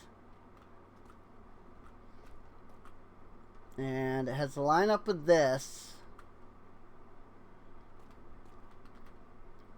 And I guess I kind of have to do that. Which becomes a problem. Because then I have to break that. In which case, I then need to place that back down.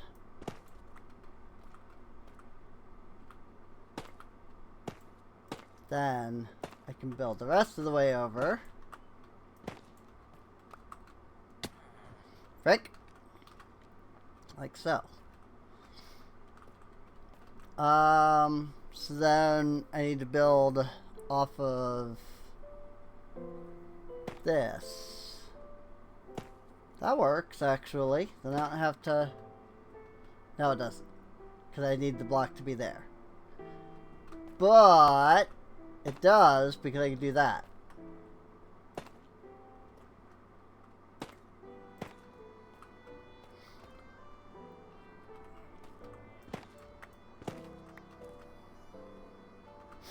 This is exceedingly convoluted, I will admit. But you know what? It looks cool. Wah, frick.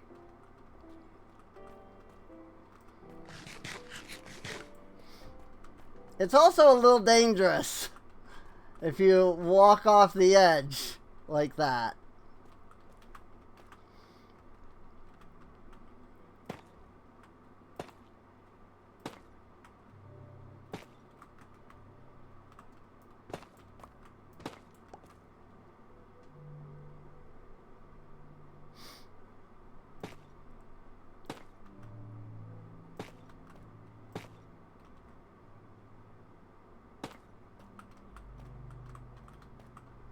Okay. Let's not do that. You know, the walking off of the edge bit. Ouch. So now the question comes, I have this lodestone, right? And I want it to be in the center.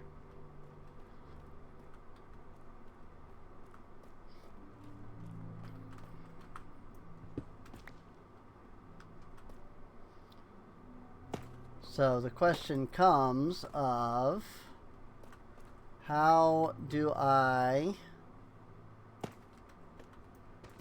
determine where the center, the actual center of this is? 1, 2, 3, 4, 5. It's 5. 1, 2, 3, 4, 5. Well, yeah, because then, I mean, then we're up here, so. This one's easier to set up because I don't have the other stair to be a bother.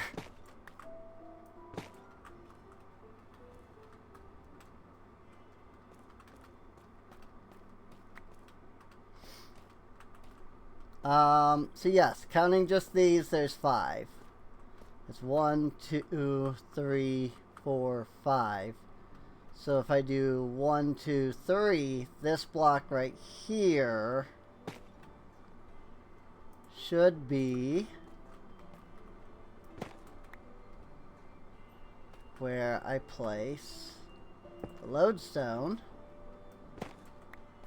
so that it is now in the center. Of course, the thing about that is that I then need to recalibrate the compass. Not that it's, you know, difficult, just that I have to do it. But that now puts that in the actual center of the structure. So, very nice.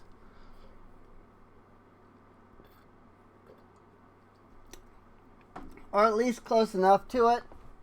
Seeing as it's only one floor up here. The floor beneath is taller than this floor and taller than the other floor. Like, this is taller than that is. So, ultimately, it's not the actual center, but it will look fine being where it's at. I don't think anybody's gonna be like, but Serene, that's not the actual center. You know? Because I got 1, 2, 3, 4, 5. Oh, no, these are the same actually. So this is 5. This is 5 helixes. This is 5 helixes. So the next one will probably also have 5 helixes. So actually, that might actually be the actual center. How about that? Very cool. Yeah, I mean, that's basically it for this floor. You know, it leaves us with the next thing that I need to do is either build the next floor there, or I need to work on this part. And this part is probably going to take enough work that I'm probably just gonna I'm gonna have to constantly be switching worlds to make sure that I'm doing it right. So this is probably going to be an off-camera project.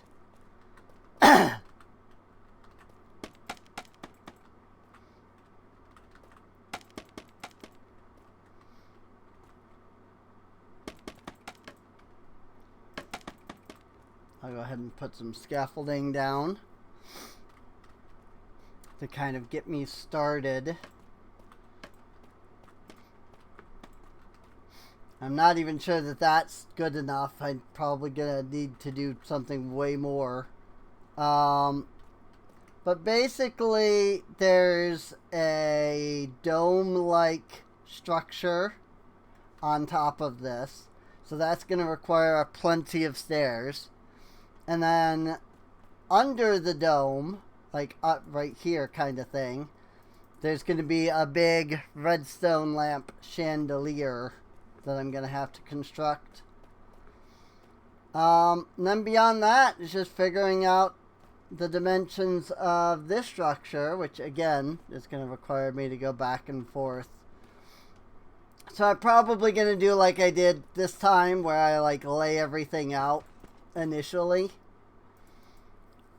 And then we'll come, then, you know, in another episode, we'll come back and we'll finish doing that.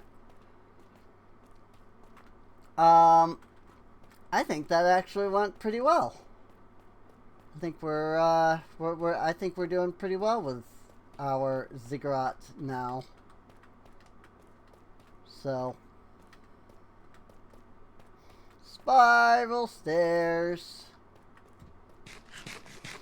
And I'm really like, I'm not gonna lie, I'm kind of really proud of those like double helix stairs.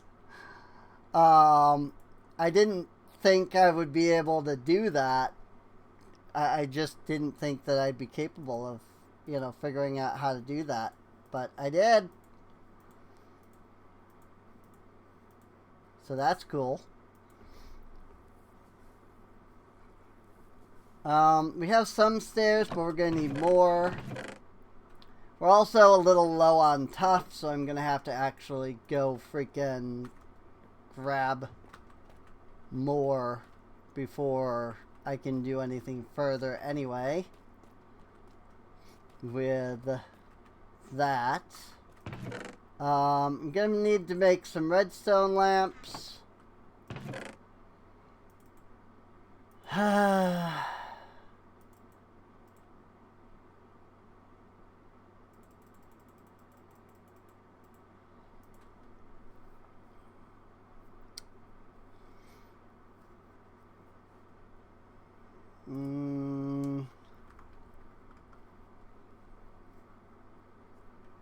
Is it 51 that divides by 3? Yes. Okay. Then I need some string, which I've got plenty of in my mob drops. God. 17 string according to my calculator.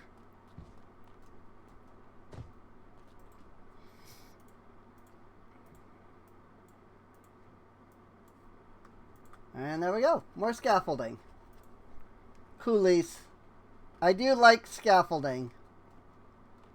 I do like my scaffolding.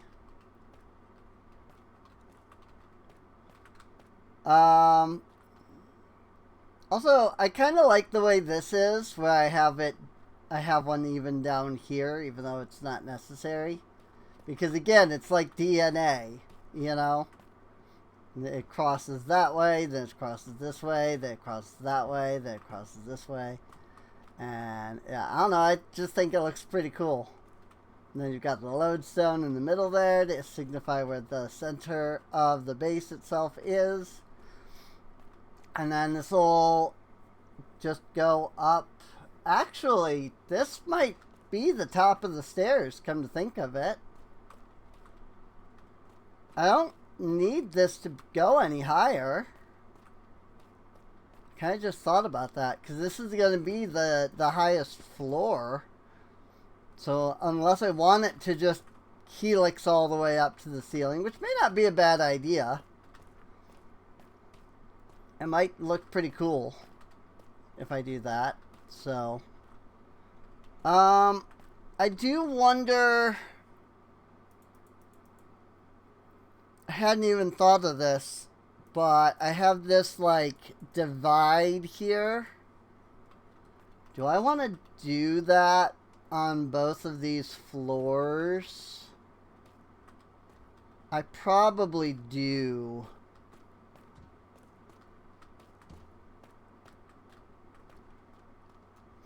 I probably do.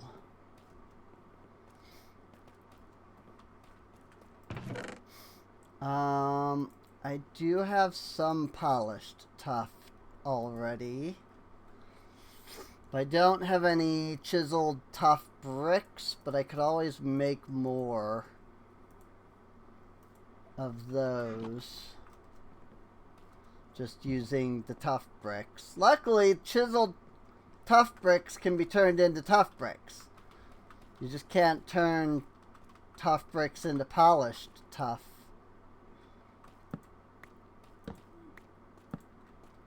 Which is slightly annoying, but what can you do, I guess?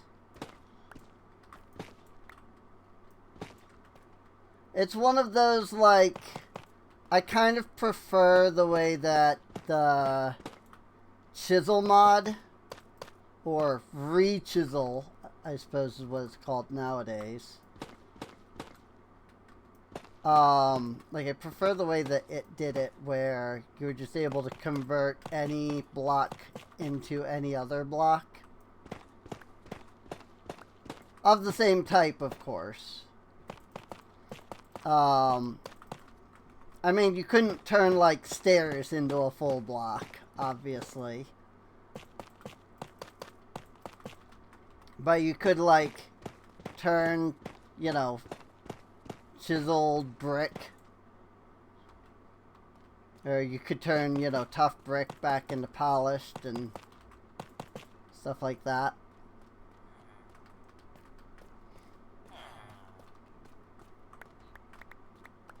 Of course, now there's tons of tough down here.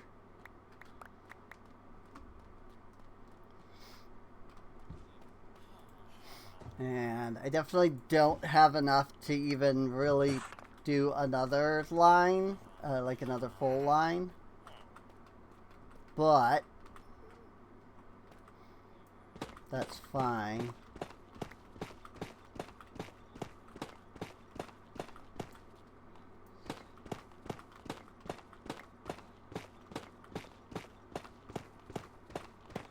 $32.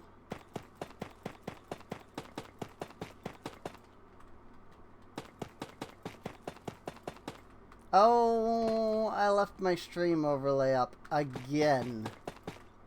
Did that with the last thing that I recorded. Where I left the stream overlay up for the video. And then I forgot again to take it down. Let me fix that right quick since this isn't a stream. Stream overlay is nice, I just don't need it to be visible while there's no stream, you know?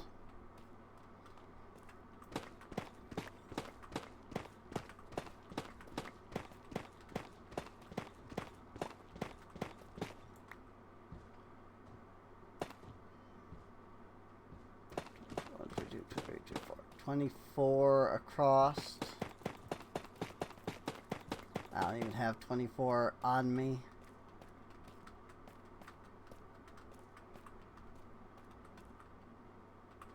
Oh, there is a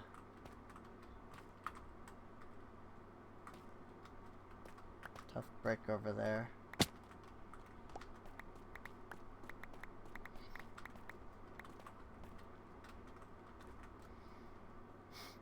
If I could reach up there, I could just do this from freaking down here, but I can't. So, it's fine. Ah. I can at least start each line, even if I don't have the polished.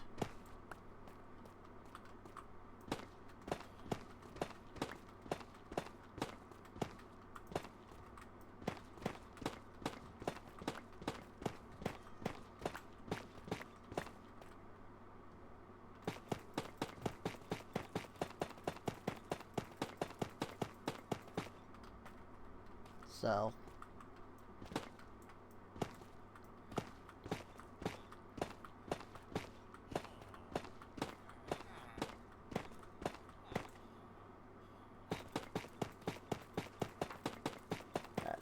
16 across. So I'm going to need to grab a few more blocks. I only have 8 on me. But yeah, I'll have to convert some tough into polished tough to actually make up the rest of that. Since I can't turn the chisel stuff back, you know. I can't turn the bricks back, is what I'm trying to say. Which is a little disappointing, I'll be honest.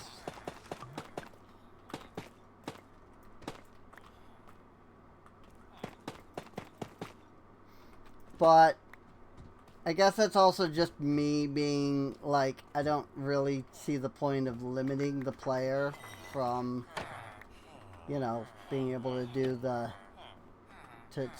from being able to just turn anything into any other. So,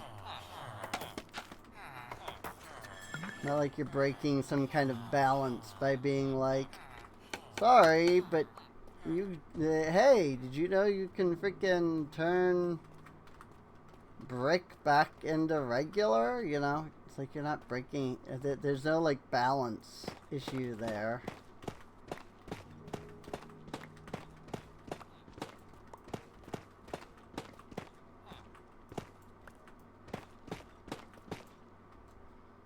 You know, the game balance isn't being ruined because you can't, you know, change it back or whatever, is what I'm trying to say.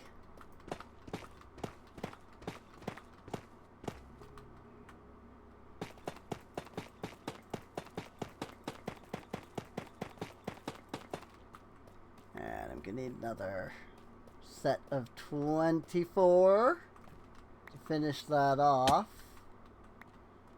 I like that there's just freaking tough bricks all over the place. Because even though I just mine straightforward, they freaking cast themselves down.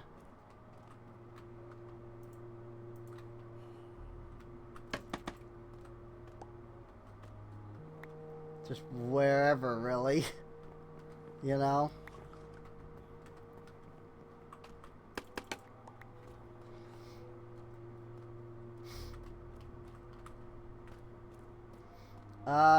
So I need 24.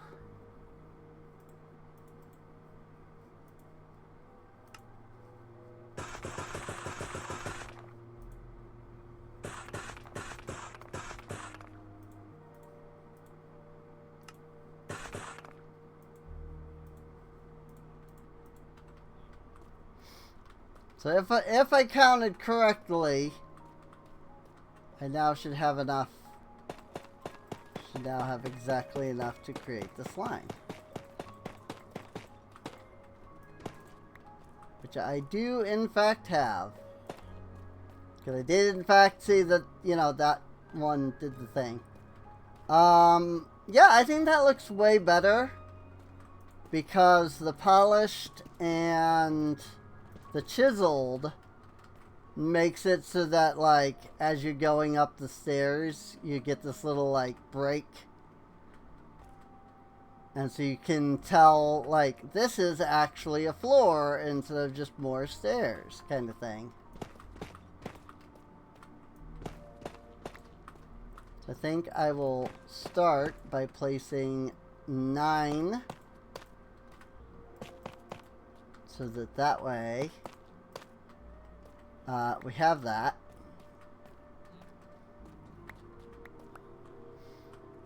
And then we'll eventually get those converted as we become capable of holding more tough. So, once we have more tough with which to, like, you know, edit to place, to turn into polished tough. God, words.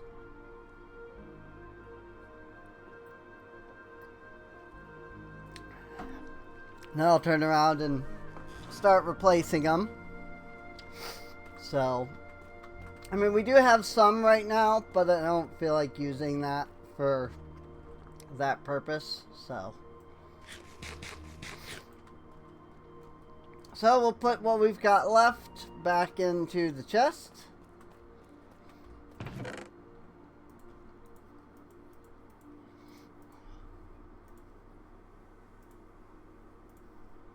And for now, we'll call that good. And we'll just have to, you know, work on it more another time.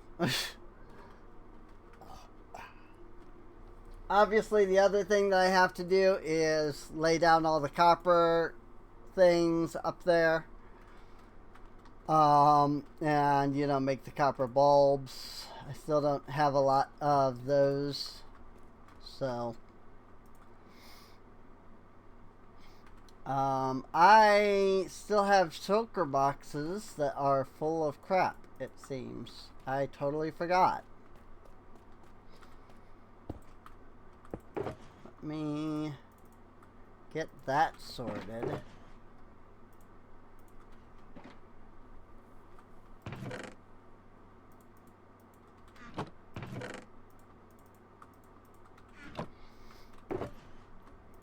Sand, cobblestone, more sand,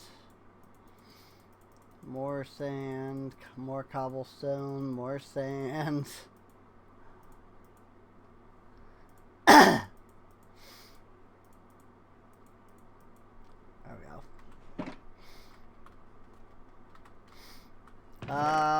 Yes, I still have space here. And sand. And sandstone. Cool. I'm going to need another chest for the sandstone itself soon. And then I can just pull the rest of the stuff out. And it's mostly just mob drops. But also some of it's not mob drops, in that some of it doesn't go in mob drops, but is still mob drops. Such as the bones.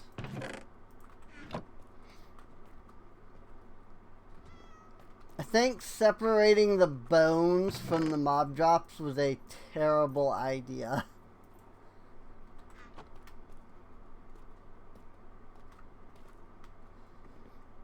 I just did it because I was getting bone blocks.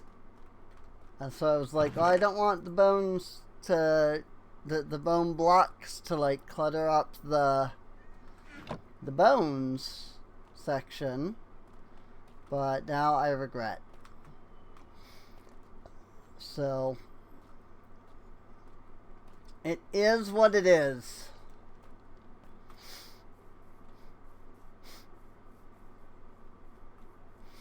I guess another thing that we still basically need to do is build some like houses for our villagers.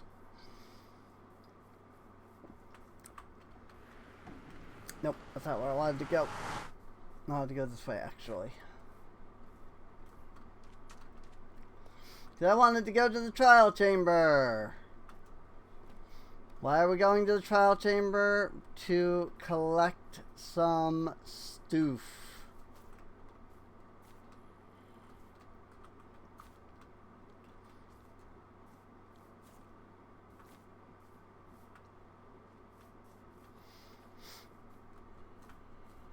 I think I want to collect a few blocks from the trial chamber.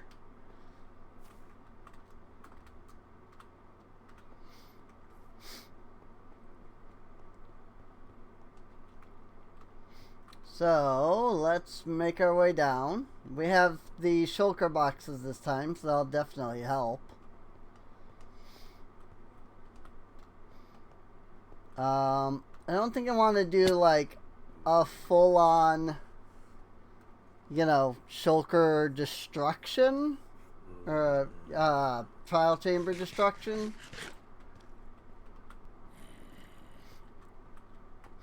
Not in a pre-record. I think that would be more interesting to do as an actual stream. But we can still come down here and I mean there's just tough immediately right here, for example. So like that, and this is what I mean, like there's just so much when you do tough mining, there's just so much that you have to like mine.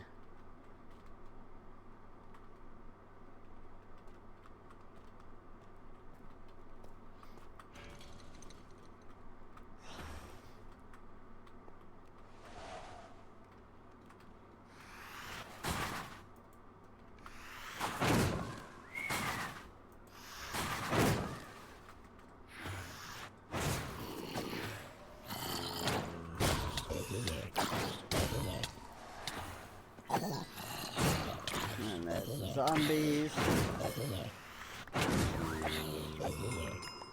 And this is another thing that I just haven't decided on yet. I really don't need these trial spawners here. Like, I'm really, like, all of these vaults are done. I have done the trials themselves like 30 times. None of these really give much in the way of actual loot. I mean, vault keys are always good, I guess. Where did the breeze go? Did he fall down here or something?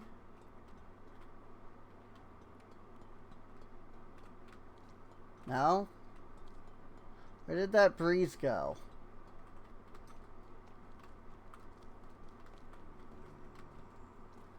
Oh, did I clear?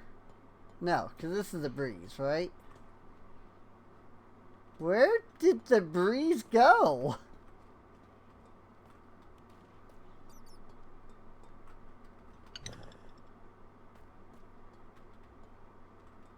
I do not know. Also, is this an ominous spawner? Ominous vault? Nope, just a regular vault that I guess I just hadn't cleared. Hang on. Oh, no, I think it is an ominous vault. I don't remember this being here. I'm just gonna be honest. I don't remember there being an ominous vault. Breeze didn't go up, did he? He didn't go up this way, did he? Hello, Breeze?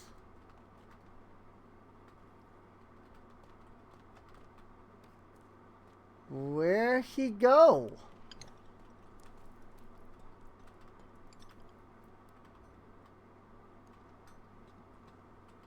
I'm very confused.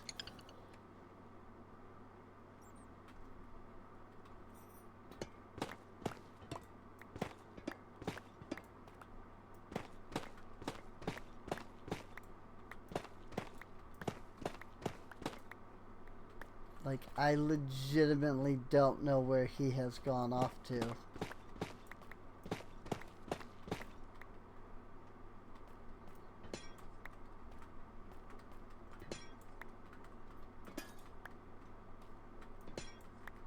And technically speaking, this is what we came down here for.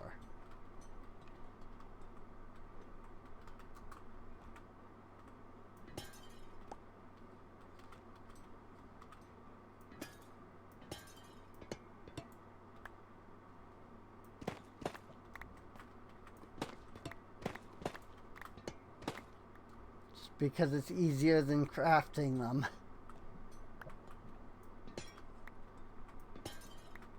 I know none of these are waxed, but that's perfectly okay by me.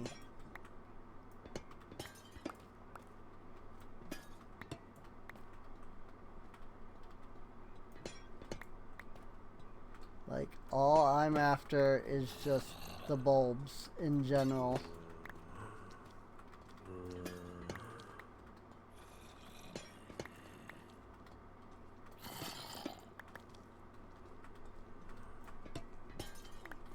Do wish I knew where that breeze went.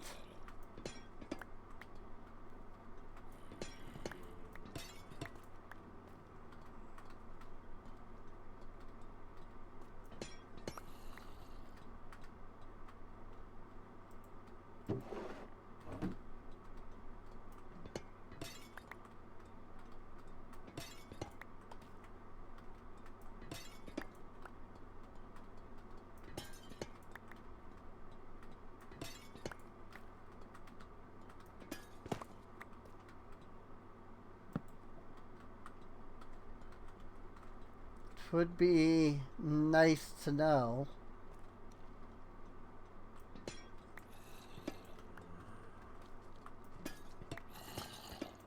I'm pretty sure I literally just went around the entire room and didn't see the breeze.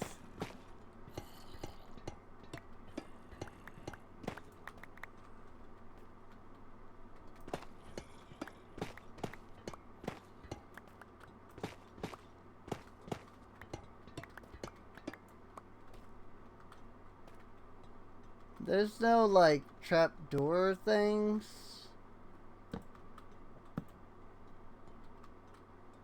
that he could have, like, blasted himself into.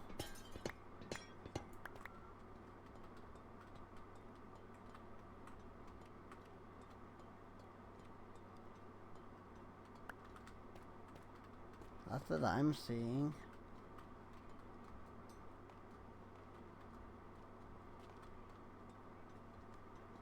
Where'd he go?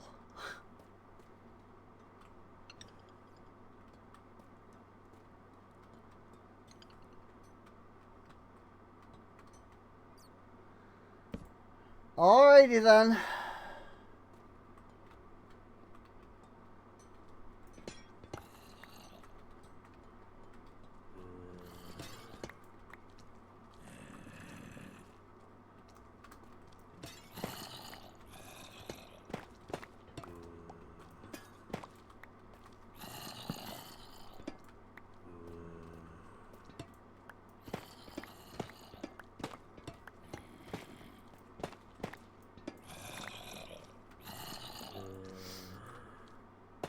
Alrighty then.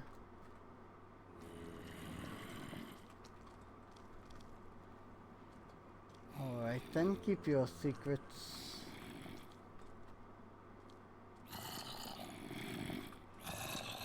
Oh, this already spawned everything out of it, I think.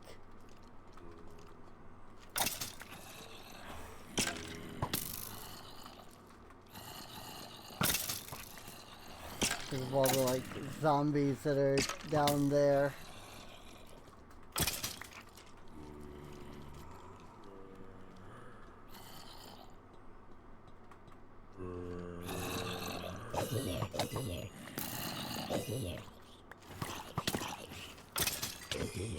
And there's definitely a question to be had about, like, should I break all of the trial spawners? Should I not break the trial spawners? You know?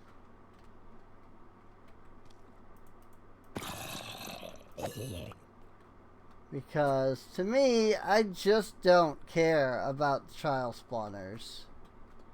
Like, I've gotten everything out of this, you know, vault, out of these chambers.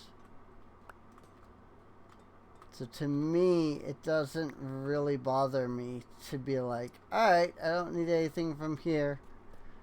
And then just yeet us all of the spawners.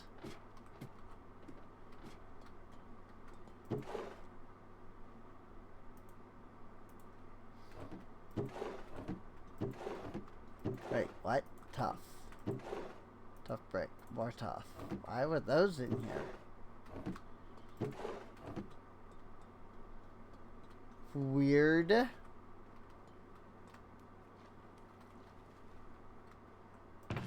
Oop. chests.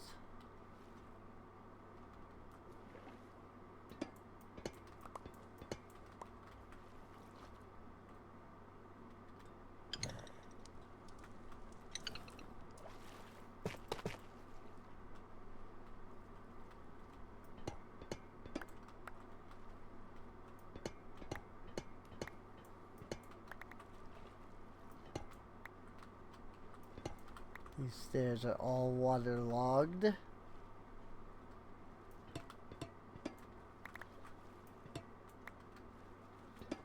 means I gotta break them in order to replace them.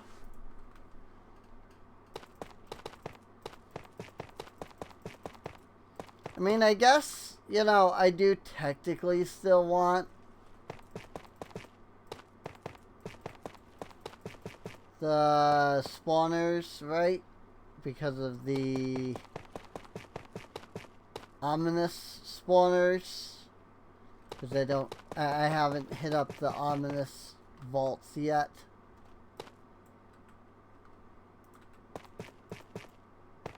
I haven't completed the ominous vaults yet. So in that regard, I probably do want to keep the spawners around.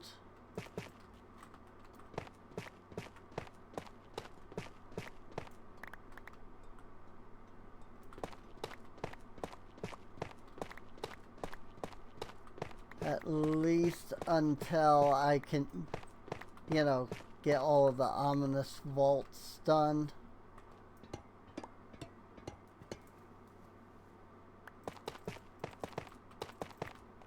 That said, I just had an absolute wave of like exhaustion hit me.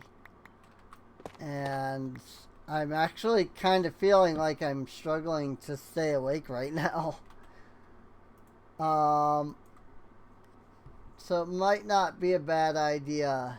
Oh, these are all waxed. Might not be a terrible idea to go ahead and end things off. I know it's a little early and all.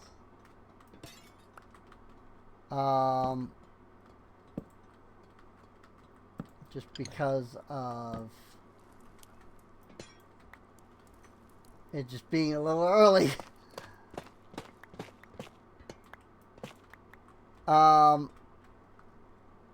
You know, I haven't done this episode maybe as long as usual. But if I can be honest with all of you, I have been running off of 2 hours of sleep the whole day.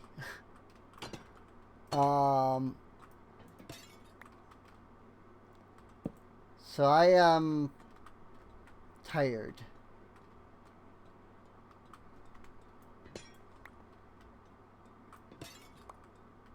So I think I'm just going to grab up these last lights here.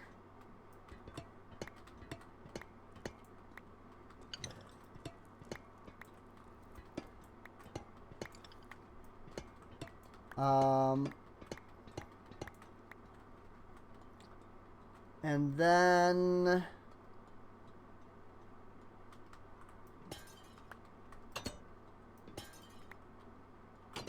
from there,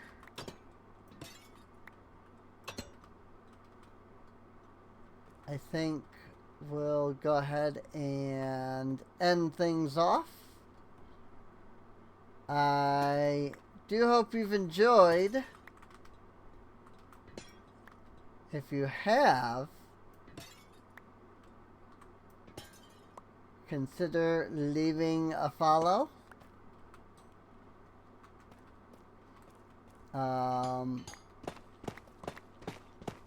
Or I guess subscribe, because this is YouTube. consider subscribing so that you can be notified when episodes go live.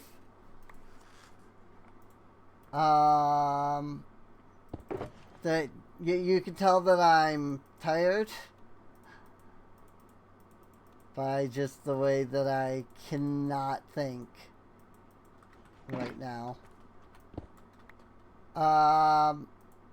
Yeah, feel free to subscribe. Check the playlist for more episodes. That way, you know, in case you've missed any. I cannot outro because my brain is just like asleep. I have just enough awakeness to know that I'm asleep, and I can't think because of that. It sucks.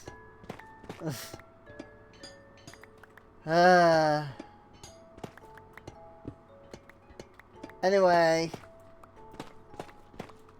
I guess with that, though, I will see you all next time.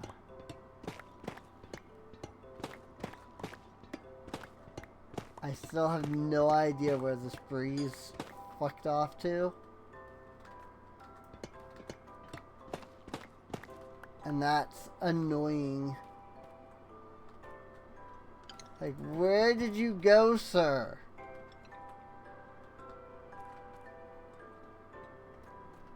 I just don't see him anywhere. Ooh, Ender Pearl.